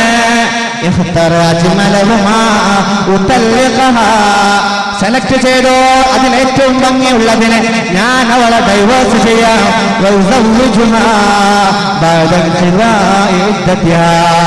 അവളെ യുദ്ധ കഴിഞ്ഞ ശേഷം 4 മാസവും 10 ദിവസവും കഴിഞ്ഞിട്ട് ഞാൻ അവളെ നിന്റെ ഭാര്യയാക്കി തരാം. അബ്ദുറഹ്മാനെ, പൊന്നുമോനെ, നീ ഏത് പാർട്ടിയുടെ മെമ്പറായിക്കോ, ഏതിന്റെ മെമ്പർഷിപ്പ് സ്വീകരിച്ചോ, പക്ഷേ സോഷ്യലിസം കണ്ട് ആകൃഷ്ടനായിട്ടാണ് നീ ആ പാർട്ടിയിലെത്തിയതെങ്കിൽ ഹബീബിന്റെ പേര് കേൾക്കുമ്പോഴല്ലേ, ലോകത്തെ ഏറ്റവും വലിയ സോഷ്യലിസം നടപ്പാക്കിയ ഹബീബിന്റെ നാമം കേൾക്കുമ്പോഴല്ലേ വാചോരാതെ വാചാലനാവേണ്ടത്. മുഹമ്മദ് സയ്യിദുൽ കൗനൈനി വൽ ഖലൈനി വൽ ഫരീഖൈനി മിൻ ഉജുബിൻ വമിൻ അറബി മൗലായ സല്ലി വസല്ലിം ദായിമൻ അബദാ അലാ ഹബീബിക ഖൈറിൽ ഖൽഖി കുല്ലിഹിം. നിസ്കാരമില്ലാത്ത ഒരു സമുദായം കഴിഞ്ഞു പോയിട്ടില്ല എന്നാണ്. നിസ്കാരമില്ലാത്ത ഒരു സമുദായം കഴിഞ്ഞു പോയിട്ടില്ല. ആദം നബി അലൈഹിസ്സലാത്തു വസ്സലാമിന് നിസ്കാരമുണ്ട്. ആദം നബി അലൈഹിസ്സലാത്തു വസ്സലാമിന് നിസ്കാരമുണ്ട്. എല്ലാ പ്രവാചകന്മാർക്കും നിസ്കാരമുണ്ട്. എന്നാൽ ഒരു പ്രവാചകന്മാരുടെ നിസ്കാരത്തിനും നിസ്കാര സമയമായി എന്നറിയിക്കുന്ന ബാങ്കില്ല. ഒരു പ്രവാചകന്മാർക്കും ബാങ്കിനെ അല്ലാഹു ശറഅാക്കിയിട്ടില്ല, നമ്മുടെ നബിക്കല്ലാതെ. എന്തുകൊണ്ട്? ബാങ്കിനെ ശറഅാക്കിയാൽ അശ്ഹദു അല്ലാ ഇലാഹ ഇല്ലല്ലാഹ് വ അശ്ഹദു അന്ന മുഹമ്മദർ റസൂലുള്ളാഹ് എന്റെ റിസാലത്തിനെ അനൗൺസ് ചെയ്യുന്നതിനോടുകൂടെ ആ കാലയളവിലെ പ്രവാചകന്റെ പേരുകൂടെ എല്ലാവരും അറിയുമാറ് അനൗൺസ് ചെയ്യണമല്ലോ. അശ്ഹദു അല്ലാ ഇലാഹ ഇല്ലല്ലാഹ്. ഈസാ നബിക്ക് നിസ്കാരമില്ല ഉണ്ടായിരുന്നല്ലോ. അന്ന് ബാങ്കുണ്ടായിരുന്നുവെങ്കിൽ വഅന്ന ഈസാ റസൂലുള്ളാഹ് എന്ന് ബാങ്ക് വിളിക്കേണ്ടിയിരുന്നു. അത് അല്ലാഹുവിന് ഇഷ്ടമില്ല. മറ്റു നബിമാർക്ക് ബാങ്ക് അല്ലാഹു ശറഅാക്കിയിരുന്നില്ല. എന്തുകൊണ്ട്? എന്റെ തൗഹീദിനെ, എന്റെ റിസാലത്തിനെ, എന്റെ തൗഹീദിനെ എന്നെ കുറിച്ച് അനൗൺസ് ചെയ്യുന്നതോടുകൂടെ ആ കാലഘട്ടത്തിലെ പ്രവാചകന്റെ പേരും കൂടെ അനൗൺസ് ചെയ്യാൻ അല്ലാഹുവിന് ഇഷ്ടമുണ്ടായിരുന്നില്ല. ഇല്ലാ നബിയിൽ മുഹമ്മദ് നബി അല്ലാതെ. ഈ നബിയാണോ പൊന്നുമോനെ സാധാരണ മനുഷ്യൻ? ഈ നബിയാണോ സാധാരണ മനുഷ്യൻ? എന്റെ പേരൊരാൾ സലാം പറഞ്ഞാൽ അസ്സലാമു അലൈക സൈനൽ അംബിയാ. എന്റെ മേലൊരാൾ സലാം പറഞ്ഞാൽ എന്റെ മാലാഖമാ എന്റെ മദീനയിലേക്ക് എന്റെ സലാത്ത് എത്തിക്കാൻ എത്തിക്കപ്പെട്ട മാലാഖമാര് എന്റെ അടുത്ത് എത്തിച്ചു തരും. ഞാൻ അവന്റെ സലാമിന് തിരിച്ച് സലാം പറയും എന്ന് പരിശുദ്ധ റസൂലുള്ളാഹി സ്വല്ലല്ലാഹു അലൈഹി വസല്ലം. സലാത്ത് കൊണ്ടുപോവാൻ എയറോപ്ലെയിൻ കയറി പോവേണ്ടതില്ല. അതിനായിട്ട് വേറൊരാൾക്കാർ ഒരു പ്രത്യേക മാലാഖമാർ ആവശ്യമില്ല. അല്ലാഹു ചെല്ലിയാൽ അപ്പോൾ അവിടെ എത്തുന്ന സലാത്ത് ഒരാളും വേണ്ട. മാലാഖമാർ അതാത് സമയത്ത് അവിടെ എത്തിക്കാൻ അല്ലാഹു ഏർപ്പാട് ചെയ്തിട്ടുണ്ട്. അവന്റെ റാത്തീബിൽ ജോലി ചെയ്യുന്നവരുണ്ട്. അസ്സലാമു അലൈക സൈനൽ അംബിയാ. അമ്പിയാക്കന്മാരെ അലങ്കാരമായോര് അങ്ങേക്ക് സലാം. അതങ്ങ് മന്ദമാരുതൻ കൊണ്ടുപോയിട്ട് അറിയില്ല റൗളയെ പ്രദക്ഷിണം ചെയ്യിച്ചവിടെ അവിടെ സമർപ്പിച്ചു പോയിട്ടുണ്ട്. തിരിച്ച് നമ്മിലേക്ക് അവിടെ സലാം പറയുന്നുണ്ട്. എത്ര വലിയ സുഹൃതം അത് കൊണ്ടു കൊടുക്കാൻ. അതിനൊരു നോട്ടീസ്, അതിനൊരു പെട്ടിയുടെ ആവശ്യമില്ല. എന്തൊരു മനോഹരമായ സലാത്ത്. അവിടുത്തെ ശുദ്ധി വേണ്ട. സന്ദർഭങ്ങളില്ല, സമയങ്ങളില്ല. നിസ്കാരങ്ങൾക്ക് സമയങ്ങളുണ്ട്, നോമ്പുകൾക്ക് സമയങ്ങളുണ്ട്. എന്നാൽ സലാത്ത്, നബിയുടെ മേലുള്ള സലാത്തിന് സമയമില്ല. ലാ ഇലാഹ ഇല്ലല്ലാഹ് എന്ന അല്ലാഹുവിന്റെ പ്രേമഗാനം പാടുമ്പോൾ പോലും അവിടുത്തെ ഹർഫുകൾ സൂക്ഷിക്കണമെന്നാണ് നിയമം. ഹർഫുകൾ സൂക്ഷിക്കണം. ഒഴുക്കിൽ ലാ ഇലാഹ ഇല്ലല്ലാഹ് ലാ ഇലാഹ ഇല്ലല്ലാഹ് അങ്ങനെ ചൊല്ലിപ്പോവരുത്. എന്നാൽ സ്വലാത്ത് എങ്ങനെയാവുക? സല്ലല്ലാഹു അലാ മുഹമ്മദ് സല്ലല്ലാഹു അലൈഹി വസല്ലം. ഇനി രക്ഷപ്പെടാൻ സലാത്ത് മാത്രമാണ് നമ്മുടെ കൈകളിലുള്ളത്. ഇനി രക്ഷപ്പെടാൻ ഹബീബിനോടുള്ള സലാത്ത് വർദ്ധിപ്പിക്കുക തന്നെ. ഒരു ദിവസം ചുരുങ്ങിയത് 50 സലാത്തെങ്കിലും ചെല്ലുക. ഓരോ ഫർദ് നിസ്കാരങ്ങളുടെ ശേഷവും 10 സലാത്തെങ്കിലും ചെല്ലിയാൽ ഒരു വർഷം കഴിയുമ്പോൾ എത്ര സലാത്താണ് നമ്മുടെ അക്കൗണ്ടിൽ? ഞാൻ ഹൗളിന്റെ അടുക്കലുണ്ടാകുമെന്ന് പരിശുദ്ധ റസൂലുള്ളാഹ്. എന്റെ മേൽ ധാരാളം സലാത്ത് ചെല്ലിയവന്റെ നാളവന്റെ നന്മ തിന്മകളെ തൂക്കം ചെയ്യുന്ന സിറാത്തിന്റെ അടുത്ത് ഞാനുണ്ട്. അവന്റെ തിന്മയാണ് കൂടുതലെങ്കിൽ ഞാൻ അവനെ റെക്കമെൻഡ് ചെയ്യുമെന്ന്, അവനെ സ്വർഗത്തിലെത്താൻ വേണ്ട കാര്യങ്ങൾ ഞാൻ അവിടെ നിന്ന് തീരുമാനമെടുപ്പിക്കുമെന്ന് മുഹമ്മദ് മുസ്തഫ സല്ലല്ലാഹു അലൈഹി വസല്ലം. അല്ലാഹു തൗഫീഖ് തരട്ടെ. നാളെ ശുപാർശ ലഭ്യമാവാൻ, നാളെ റെക്കമെൻഡ് കിട്ടാൻ, നാളെ സ്വർഗത്തിന്റെ കാരണക്കാരാവാൻ അവിടുത്തെ ഹബീബിന്റെ സലാത്തിലൂടെ, അവിടുത്തെ മദീനയിലെ രാജകുമാരന്റെ സ്നേഹത്തിലൂടെ അല്ലാഹു നമുക്ക് തൗഫീഖ് തരട്ടെ. മുത്തഖീകളിൽ, ഹബീബുകളിൽ, മാശൂഖീകളിൽ അല്ലാഹു നമ്മളെ ചേർത്ത് തരട്ടെ. ആമീൻ ആമീൻ ബിറഹ്മതിക യാ അർഹമർ റഹീമീൻ. അതാണ് ഹബീബ്. ഒരുപാട് സദസ്സുകളിൽ നമ്മൾ പോയിരുന്നു, ഒരുപാട് വേദികളിൽ നമ്മൾ പോയിരുന്നു. എന്നാൽ ഇതെല്ലാം പഠിച്ചറിഞ്ഞ് ഇനി നമുക്കൊരു യാത്രയുണ്ട്. അതാണ് നാളത്തെ മഹ്ശറിലേക്കുള്ള യാത്ര. അവിടെ കഴിഞ്ഞിട്ട് ഒരു യാത്രയുണ്ട്. അതാണ് ആലമുൽ ജന്നത്തി വന്നാർ. നരകത്തിന്റെ മുകളിലല്ലോ സിറാത്ത് പാലമുള്ളത്. ദുനിയാവിലെ കേവലം 2 മിനിറ്റ് യാത്ര ചെയ്യാനുള്ള പുഴയുടെ മുകളിൽ സ്ഥാപിച്ച ബ്രിഡ്ജിന്, പാലത്തിന്, നമ്മുടെ 4-wheel വാഹനങ്ങൾക്ക് ഒരു ദിവസത്തെ 2 മിനിറ്റിന് 7 രൂപ കൊടുക്കേണ്ടി വരുമെങ്കിൽ വോൾവോ ഹെവി വാഹനങ്ങൾക്ക് 35 രൂപ വരെ നമ്മൾ അവിടെ ടോളായിട്ട് വിതരണം ചെയ്യുന്നുണ്ട്. ഒരു മടിയുമില്ലാതെ സംതൃപ്തിയോടെ കൊടുത്തു പോകുന്നുണ്ടെങ്കിൽ പ്രിയപ്പെട്ടവരെ, കത്തിക്കപ്പെട്ട നരകത്തിന്റെ മുകളിൽ സ്ഥാപിച്ച വളരെ നൈർമല്യമുള്ള, ഒരുപാട് കൊളുത്തുകളുള്ള, താഴെ പതിക്കാൻ ഒരുപാട് സാധ്യതകളുള്ള സിറാത്ത് പാലത്തിന്റെ മുകളിലൂടെ കടന്നു പോകേണ്ടത് 3000 കൊല്ലമാണ്, 3000 വർഷമാണ്. 2 മിനിറ്റിന് ഒരു ദിവസത്തേക്ക് 7 രൂപ ചുരുങ്ങിയത് നൽകുന്ന നമ്മൾ 3 കൊല്ലം 3000 കൊല്ലം നടന്നു പോവേണ്ട സിറാത്ത് പാലത്തിന്റെ മുകളിലൂടെ കടക്കാൻ വേണ്ടിയിട്ട് ഈ പുരുഷായുസിനിടയ്ക്ക് 20 വയസ്സായ ചെറുപ്പക്കാരികൾ, 30 വയസ്സായ യുവാക്കളെ, 40 കഴിഞ്ഞ മധ്യവയസ്കരെ, 60 കഴിഞ്ഞ ഉപ്പമാര് കേൾക്ക്. നിങ്ങളുടെ പുരുഷായുസിനിടയ്ക്ക് 3000 കൊല്ലം നടന്നു പോവേണ്ട ആ സിറാത്ത് പാലം രക്ഷപ്പെടാൻ എത്ര ടോളാണ് ഞാനും നിങ്ങൾ കൊടുത്തത്? എത്ര ടോളാണ് കൊടുത്തത്? അതിന്റെ ടോളുകളാണ് അള്ളാന്റെ പള്ളികൾക്ക്, അള്ളാന്റെ മതസ്ഥാപനങ്ങൾക്ക്, അവന്റെ ശരീഅത്ത് പറയുന്ന സദസ്സുകൾക്ക് സംഭാവന ചെയ്യുക എന്നത്. അള്ളാഹുവിന്റെ പരീക്ഷണങ്ങൾ നേരിടുന്ന രോഗികളെ, ആതുര സേവന യൂണിറ്റുകളെ സഹായിക്കുക എന്നതൊക്കെ അള്ളാന്റെ സിറാത്ത് രക്ഷപ്പെടാനുള്ള ടോളിന്റെ ഭാഗമായി സംവിധാനിച്ചതാണ്. അള്ളാഹുവേ, ഈ സദസ്സിൽ ഒരുപാട് സാധ്യതകൾ, ഹബീബിന്റെ അവദാനങ്ങൾ പറഞ്ഞ് ഈ സദസ്സിലിരുന്നിട്ട് അല്ലാഹുവേ, നിന്റെ സിറാത്ത് രക്ഷപ്പെടാൻ വേണ്ടിയിട്ട് മനസ്സിൽ ഇഖ്ലാസോടുകൂടെ ഞാൻ കൊടുത്തുപോയ ഒരു വലിയ സംഖ്യ എടുത്തു പറയാൻ എനിക്ക് സാധ്യമാകുന്നില്ല. എന്നാൽ ഈ സദസ്സിൽ നിന്നിട്ട് ഞാൻ ഒരു 1001 രൂപ സംഭാവന ചെയ്യാൻ പടച്ചറബേ തൗഫീഖ് താ അല്ലാഹ്. മുഅ്മിനിന് മാത്രമാണ് സംഭാവന ചെയ്യാൻ സാധ്യമാകുക, മുഅ്മിനിന് മാത്രം. പേരോണ്ട് മുഅ്മിനായതുകൊണ്ട്, പേരോണ്ട് മുഹമ്മദായിട്ട് കാര്യമില്ല, പേരോണ്ട് സിദ്ദീഖായിട്ട് കാര്യമില്ല, പേരോണ്ട് ആമിന കൊണ്ട് കാര്യമില്ല. ആരാണ് മുഅ്മിനെന്നറിയോ? അല്ലദീന യുൻഫിഖൂന ഫിസ്സറാ, സന്തോഷ സമയത്ത് അല്ലാഹുവിന് വേണ്ടി ചിലവഴിക്കുന്നവർ, വല്ലറാ, എക്കണോമിക്കൽ ക്രൈസിസ് ഉണ്ടാകുന്ന സമയത്ത് അല്ലാഹുവിന് വേണ്ടി ചിലവഴിക്കുന്നവരാണ്. അല്ലാഹുവിന്റെ അടുക്കൽ മുഅ്മിനായിട്ട് നാളെ വരുന്നത് രേഖപ്പെടുത്തപ്പെട്ടിട്ടുള്ളത്. എന്നാൽ കേവലം ഒരു മനുഷ്യൻ എന്ന് പറഞ്ഞാൽ അവൻ മണ്ണിന്റെ സന്തതിയാണ്. മണ്ണിന്റെ പ്രത്യേകത, മണ്ണെന്ന് പറയുന്നത് ഭൂഗുരുത്വാകർഷണ ബലമുള്ളതാണ്. എല്ലാം സ്വീകരിക്കാനാണ് മണ്ണിന്റെ ആഗ്രഹം. എന്നാൽ കേവല മനുഷ്യന്റെ ആഗ്രഹം അതാണ്, എല്ലാം വാങ്ങി വെക്കാനാണ്, തിരിച്ചു കൊടുക്കാനല്ല. തിരിച്ചു കൊടുക്കുന്നതാരാണ്? അല്ലദീന യുൻഫിഖൂന ഫിസ്സറാ വല്ലറാ വൽകാളിമീനൽ